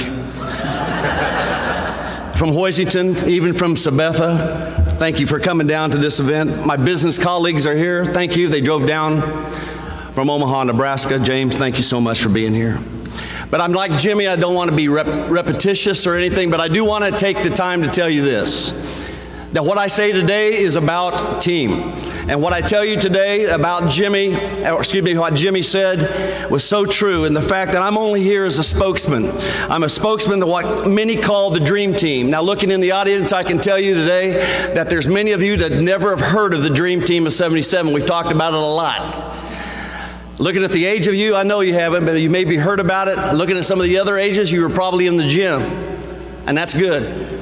Because today what I'm going to do is hopefully not just reminisce just a little bit, and hang on with me if you can, but I'm going to take you to a place where I think that help blaze the trail to what I call a great place where basketball grew, a great place to play, great people to be with. But I want you to know I'm only here as a spokesman for these other people, and I'll tell you about that in a little bit.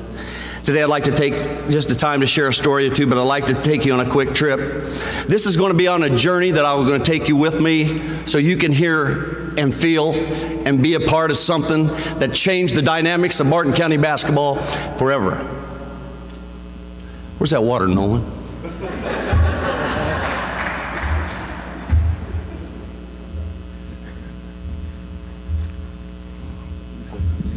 Thank you. I didn't know I was going to make it. I'd like to tell you a little bit about my first encounter because it's important that you understand. My first encounter with Coach Miller, but is also, as somebody mentioned earlier, I was actually a sophomore. I already had 1 year under my belt when he first got his claws on me. But my story's a little bit different than Jimmy's from the fact that I was a sophomore and already been through a basketball season at Barton County Community College, a couple of the other players on our team. Coming out of Hoiston High School, I was averaging 25 a game. I inherited the nickname, the Hoistington Cockhound. It was an 8-20 season, and not many personal highlights for anyone, but I learned more about myself in an 8-20 season. Did you hear that, players? I learned more about myself in an 8-20 season that you may ever learn in winning a national championship. It was something that happened to me. And I grew close to play for a coach named Dick Nagy, who knew more about defense than anybody in this gym. Well, maybe everybody in this gym. I also played for assistant coach Kevin Sundahl, a man that taught us about discipline, desire, and learned more about the defensive side of it, as I mentioned earlier. And Kevin, I know you're here today someplace, and thank you for that because you are awesome wherever you're at. He was my assistant coach in my first year. I don't want you to forget that you can learn a lot from losing, but don't make it a habit. We'll get into that in a little bit too. Then I heard that let's half a step back. But I was at this college where I was 8-20 coming out of it in that season. And even though the good things that you learn from being 8-20, there are some things that you learn that aren't necessarily pleasant. And one of them was this: I didn't have a lot of confidence, especially offensively. I'd lost my confidence.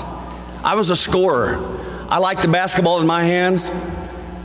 I like to be able to tell others what to do, mainly the big guys like Jim Graham to get in there and rebound when I shoot. I also like the fact I can tell Alan Clark to give me the ball and quit dribbling.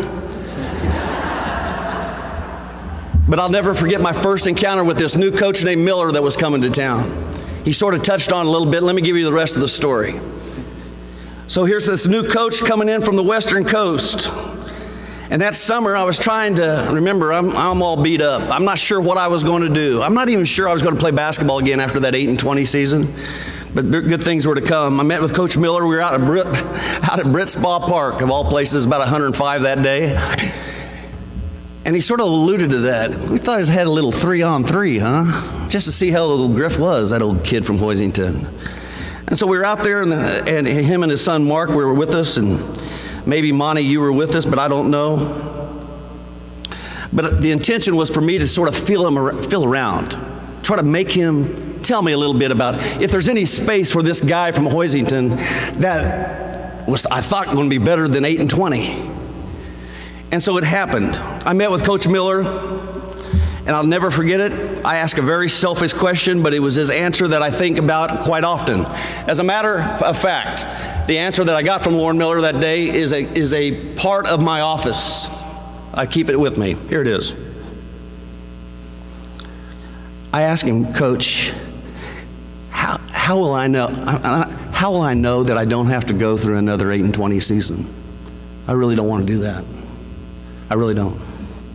And his answer, I want you to remember, because I'm going to come back in about 10 minutes and tell you and ask if you remembered it, okay? Here was his answer. He said, Griff, I'm the head coach, and I choose you, and at some point, if you can decide to trust me, I promise that you and others, you're going to be just fine. But you know what you got to do? You got to trust me. Folks, I jumped in my 1961 Biscayne with no muffler and no air conditioning. I drove back to the Hoisington because I'd heard what I wanted to hear. Just the spark of confidence that was needed for a player at this time to make sure that I did and gave to Barton County what they gave back to me. It was awesome. And so as we move across there, we get into the preseason. As you walk around those, if you've never walked around Barton County campus and when it's cold out, you'll learn. But I remember in those two months there, previous our season before conditioning, I'm looking around at the campus looking for big guys that can rebound. But let me give you the lineup real quick. On showing on the first day, we weren't real tall. Griffin at 6 foot, Richard Burchard at 6'2". Here's our lineup, or excuse me, here's our roster. Tommy Ray, who's here today at 6 foot. Jack Beeler at 6'2", the best defensive player I've ever played with, by the way, from Great Bend. Alan Clark at 6 foot, the best and prolific passer I've ever played with in 3 different colleges I've attended. Wade Berry at 6'2" from Scandia. Terry Beemore, the guy that Coach brought with him that we heard about but didn't know anything about. Rob Bowman, he mentioned to him earlier, 6'3", he's back in the back of the room. Dale Haybrock at 6 foot. Ray Burchard, you've heard that name before, he's in your Hall of Fame. He was a 5'11", he's the University of Kansas women's volleyball coach, and to this day. Mike Cather was referenced at 6'4". Dennis Hall's here today off to my left. And of course, Jim Graham, you've already heard from at 6'4". If you put that all together, we're averaging 6'1" and 3/4. 6'1" and 3/4, and we're playing people like Hutch? 6'1" and 3/4 average? We didn't have a lot, but it was true. We also, because we had Coach Miller and Gordon Berry and a guy named Charlie Sharp. To say we were athletic would have been a misstatement, but to say that we were focused, driven to win against all odds would be a better motto and a better mantra for this team. So let me take you to the season. I won't labor long on it. The preseason conditioning, it was time to get it on, and we found the first game of the year Coach alluded to. We got beat by Colby, and I'm scratching my head thinking, here we go again. With a sprained ankle, I had to watch that. But we reeled off a win after win after win, and as somebody alluded to, I'll never forget the time we walked in. Somebody mentioned this. We went into Kansas State University, and we played their junior varsity. You know who played right behind that was Kansas State versus Missouri. And we're out warming up, and we're going to the back of the line. We're doing layups, and I'm on the back of the line, and I could hear the people that was about 15 feet away from me, and they would say, I think that's a high school team. I don't know where they're from. Where is Barton? Where's Barton? You could hear this. And I wanted so bad to just take a basketball and throw a bullet at most of them. But I didn't need to, because when we walked away from there in the middle of the season, that 74-63 win, they sure knew where Barton County was. As we've alluded to, the Hutch-Barton game here was something that I don't know if has ever happened in the history of this school. There were more people in that gymnasium in there. And if there ever been a fire marshal that walked in there, he'd all be in jail right now, whoever went to that game, because there was no space, no room. But you know what happened? Hutch was still Hutch. And you're going to find out, ladies back there, Hutch is still Hutch. And they're going to be around. And they hung on. And we beat them, and we went there, and the coach talked about earlier, they beat us. So it made us 10-1 in the season. And we're going to win a Western Conference. I knew it because everybody on my team knew it, believed it, and would die by it. They'd do everything they can. And here's what happened. Both teams at 10-1 with their last game. Guess what? They had one more, and we did too. They had Butler. I think, was that Butler, or was it home? Do you remember? Clarky, do you remember? Was that Butler? Hutch was at Butler, and Barton was at Pratt. It was a game for the ages. So here we go. Let's toss it up. Let's get it on, you Beavers. Let's do it. Because we want you bad. Because we want this conference. We battled them and ahead at halftime. We were ahead at halftime, 47-32, and we walked into halftime like you thought we'd walked in anywhere. We thought we were cruising. But there's only one person that didn't walk in with the strut like I just gave you. He's sitting right over here, Lauren Miller. And he came in, and I'll never forget what he told us, because I was a little concerned. He used a few extra adjectives, so bear with me on a few extra adjectives. But his message was this: stay focused. I don't care what the score is. Stay focused, and I want you to attack. Good words.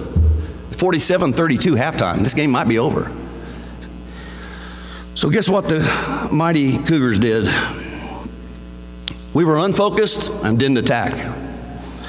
And with 3:30 left in the game, Pratt had battled back and at 2:30 left in that game, they hit a shot that put them up 66-64. The marbles, it's all on the line. Momentum had changed. We were cold due to us playing cautiously like we've never and was not supposed to do what Coach told us not to do.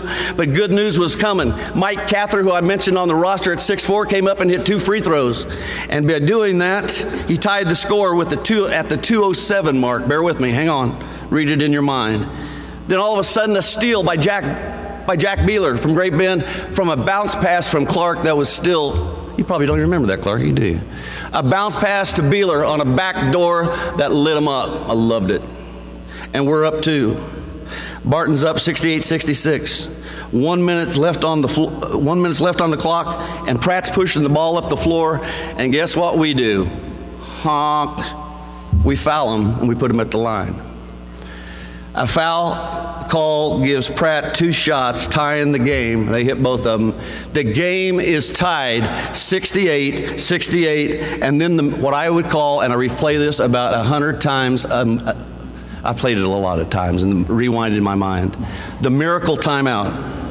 With just under 1 minute during a Pratt timeout, the PA announcer comes on. It was a mystery how the place got totally quiet. Now remember, the place is jam-packed. The band is going, J.B. Webster's got the band going crazy, but all of a sudden a hush fell over the crowd. And I'm sitting in the huddle, and Miller's going nuts, and all of a sudden I hear, "Ladies and gentlemen, Butler County has just defeated Hutch."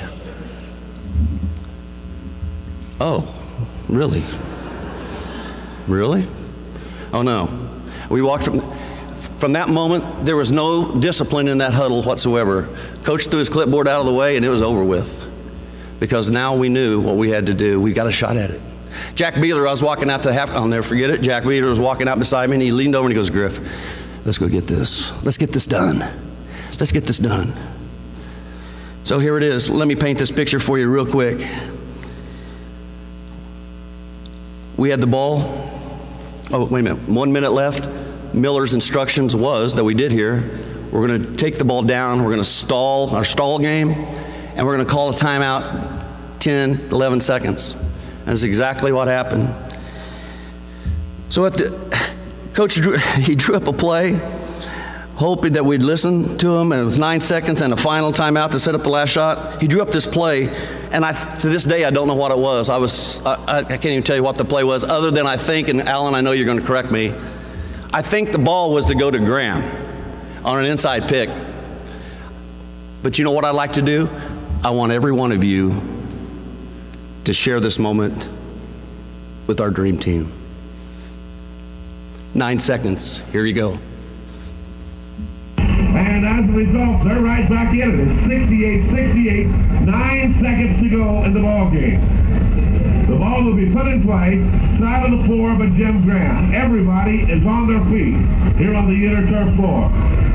Check is made with the captains to see if they're ready to go. Jim Graham brings the ball in to Steve Griffin.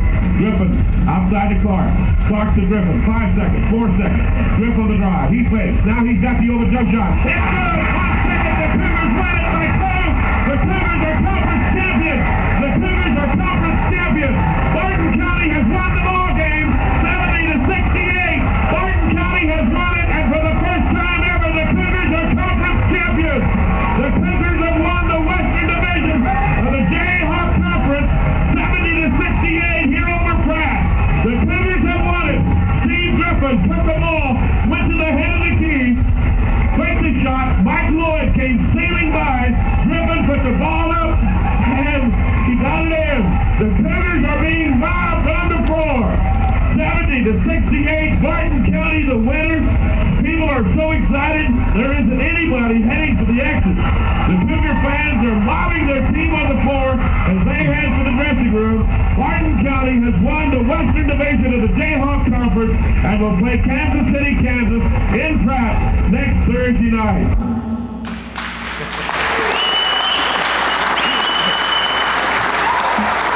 Go Cougars. It was a shot that changed Barton County in terms of winning. It was a shot that said, we're no longer some school out in the middle of nowhere where the wind blows and gets cold. It was a shot that said there's championships to be won in years to come. This is 42 years ago, folks, and I still am sweating listening to that tape.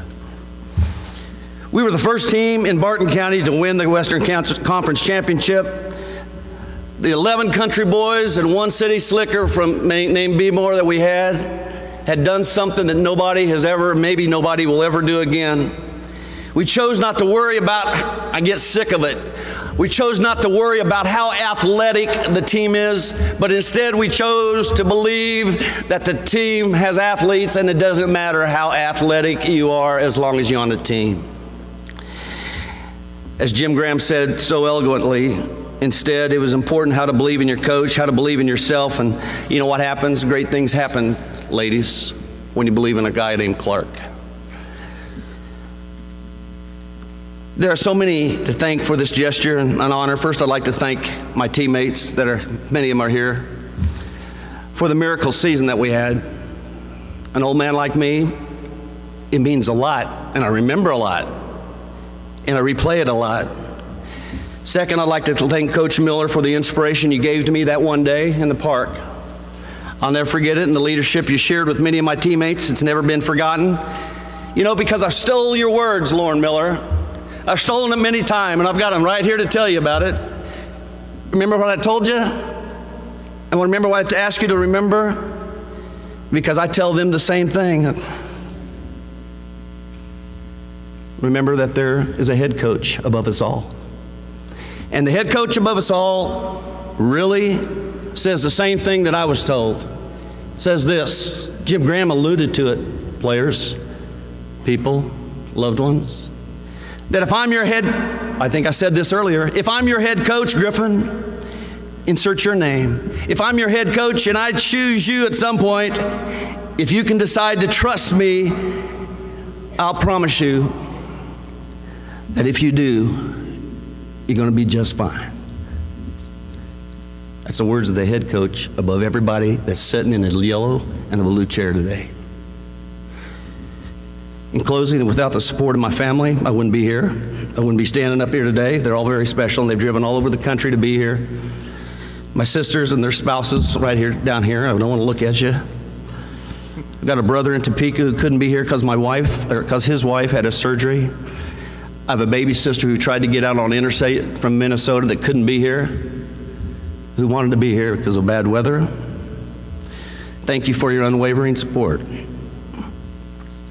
of me through the years. What we all have in common, all five of you beside me, and they're all sitting right here, is we have a mother who raised us to believe. And she still, to this day, means that. She's 91, her name's Basil, and she's in Salina with us. She lives in Salina. She's still the inspirational glue that keeps our family together. Praise God for her. To my dad, who's not here, I lost him at 26 years old. But I can promise you right now, from what he gave me, he's in the Heavens Hall of Fame right now, and I hope he's looking. I can't thank him enough and what he meant to me. To my in-laws who are never outlaws, to Brad and Sarah Shire from right here in the Great Bend community, thank you so much for your love and support where you're at. There you are. And to my father-in-law, Warren Shire, who is really my father for the last 40 years. Without his support, I wouldn't be standing here. Because he gave me so much in so many ways, because he gave me his daughter. Thank you, Warren Shire. To my children, Kristen and Scott, that came out from Highlands Ranch, are sitting down the front row, and the three that are running around here. My three grandchildren, Griffin, Phoebe, and Joel. thank you so much, because if there's ever a Hall of Fame for parents, you're first in line.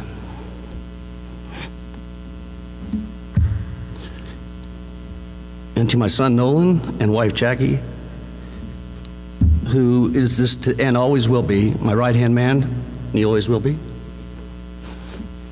And finally, and most important, and I'm going to make it, hang on. My wife of 41 years, Kayla, the ultimate support. I'm not going to look at you. And still today is my #1 fan. I want you to know that I did get you a Valentine's card. I was going to give it to you, but honestly, I'm just going to read it, what I wrote in it. How about that, hon? Here it is. Kayla, I'm reading her Valentine card. Bear with me, we're just about done. Hang on. Kayla, I want you to know that the most significant thing that took place in 1977 was not a Western Division championship that we won, but it's the day I married you.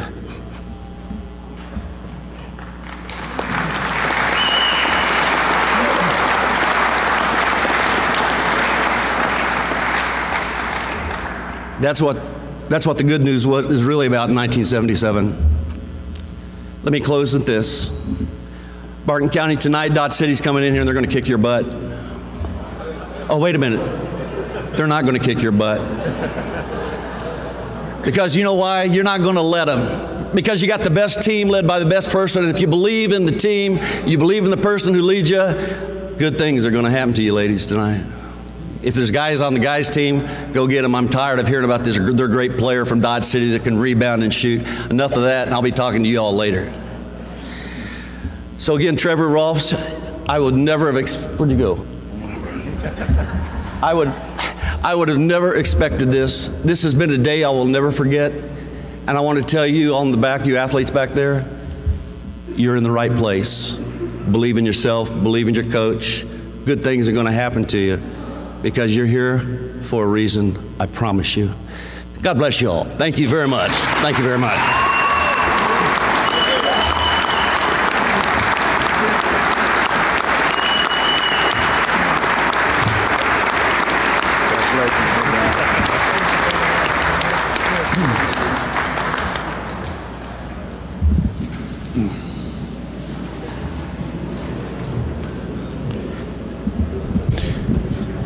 I'm always asked by the Hall of Fame inductees before they come today, you know, how long, the presenters, how long should we talk? How long, what should we talk about? What, you know, and my answer is very simple.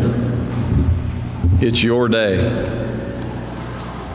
If you want to talk for 5 minutes, you talk for 5 minutes. If you want to talk for 45 minutes, you talk for that long. In whatever you're going to talk about, and we heard so many different things on so many different levels today. That's what's important to these inductees and what made them important to our college. Each in their very, and I'm going to use this word again, in their very special way. It just brings me great gratitude. I'm so appreciative of the opportunity that I had to play here, that I had to be the athletic director here for the last 8 years, to see and to hear of the experiences of our 4 inductees today and all of those Hall of Famers, many of them who are here today, and we'll get to see them between games tonight. We will honor our current Hall of Fame members and our new inductees between the 2 games tonight, to see and hear what made life special for them here at this college. Obviously, we've got some very local flavor today with 3 of our inductees being Kansas kids and the experience that Barton Community College provided them. And then we got the girl from out west who came in here and did some very special things and enjoyed her experience here. Those experiences one more time would not be possible without the support of our community, our Board of Trustees, our administration, and this college as a whole. We can't forget the instructors and advisors and all of those people that every single one of you student athletes deal with on a weekly basis. You are in a great place. All 4 of these inductees will tell you that. I will tell you that. You are in a great place. Take advantage of that. To our 4 inductees, congratulations. You're in a very elite club. As everybody knows in here, Barton Community College is well known, not just in Kansas, not just in the United States, but around the world for so many good things. And you people are a part of that athletic club now. And if I could get Shala and Joel and Jimmy and Steve to please stand. Let's one last time welcome them to the Barton Community College Sports Hall of Fame. Congratulations.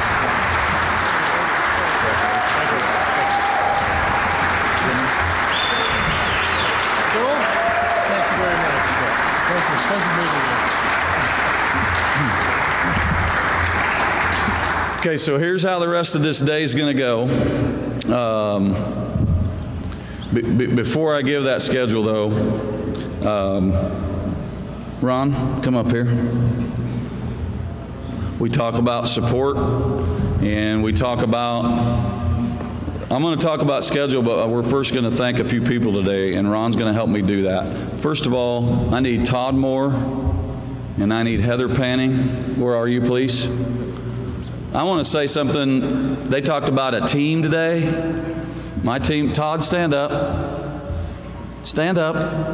Okay, wave. Todd, wave to the people, Todd. And Heather's back there. Heather, would you wave to everybody, please? That's my team, and they are the reason we were able to put this thing together today. Thank you. Okay. And now I'm going to give the president of our Booster Club board, who I've mentioned several times is so important to what we do here, to introduce you to our Booster Club board members that are here and say a couple words. And then I'll give you the schedule. Yeah, because I'm 3 minutes maybe or less. First of all, on behalf of the Booster Club, I want to congratulate each and every one of you to the Hall of Fame. Thank you very much for coming today. Appreciate that. Basically, second, we need to thank this man right up here, Dr. Hallman, for letting us have this Booster Club and to help us out with and guide us through what we do for each and every student athlete that we have here on this campus. Next, Trevor. We meet each and every month to help the student athletes. With that being said, our Booster Club members are all in the blue shirts like I have. And I'm going to start with the ladies first. Kathy Sugart, she's the vice president. Sandy Smith, Barb Schwartz, Christy Kuhn, Linda Sisson. The gentlemen that help us out. Chuck Fellholter is he's our treasurer. David Foss, stand up, David. Kelly Miller, Eric Gotchi, Cole Reif, the voice of the Cougars, Rob Bowman, Kevin Sundahl, Dick Kaiser, Steve Divis. These are the guys and ladies that make this Booster Club work, and we've been doing it for a long, long time together. Thank you, guys. Thank you, ladies. Our major fundraiser is coming up. We have an annual golf tournament now. This is our 7th year, and we've done a lot of fundraising to help each and every one of these student athletes out in their team sports. So with that being said, thank you, everybody. Enjoyed the day, and we'll see you guys out on the court or the floor. Thank you, Ron. Okay. Ron Mason, Booster Club president. And I reiterate, we talk about community and the college and the coaches, the staff. The Booster Club is the heart and soul of Barton Community College athletics. So thank all of you board members for being here today. Okay, schedule. Everybody's ready to take a deep breath. You guys got a lot to do. You can go use the restroom when I'm done if you need to. But then Todd and his crew, we got a lot of pictures that we need to take. Okay, so we're going to take some pictures. The Hall of Fame inductees and their families, current Hall of Fame members and your families. Here at about, it's 4:18 now, so probably here in about 20 minutes, 20 to 30 minutes, we'll go over to the Learning Resource Center, and that's where we'll eat in the Kavanaugh room. The women's basketball game this evening with Dodge City Community College will tip at 5:30, so that's in about an hour and 10 minutes. And then our men will tip off immediately following the women. Between the women's and men's game, we will recognize our 4 new inductees, as well as recognizing any current Hall of Fame member that will be in attendance at the game this evening. We'll do that presentation between the women's and men's games tonight. So we got all that going. In the meantime, after we eat, you can visit and talk, and I know each of the candidate or the new inductees will be on the radio as well sometime tonight during the broadcast. Speaking of which, how about that broadcast that you shared with us today? That was the late George Donnelly on the call, so that was awesome, Steve. That was awesome. So please join us for all of that. Again, pictures, we'll go eat. We'll introduce these folks between the games tonight. I want to thank all of you for coming today, and I'm guessing there's more cake, there's more nuts, and there's some punch. So on the way out, if you're thirsty or hungry, please grab something. Thanks again for coming, ladies and gentlemen. We'll see you tonight.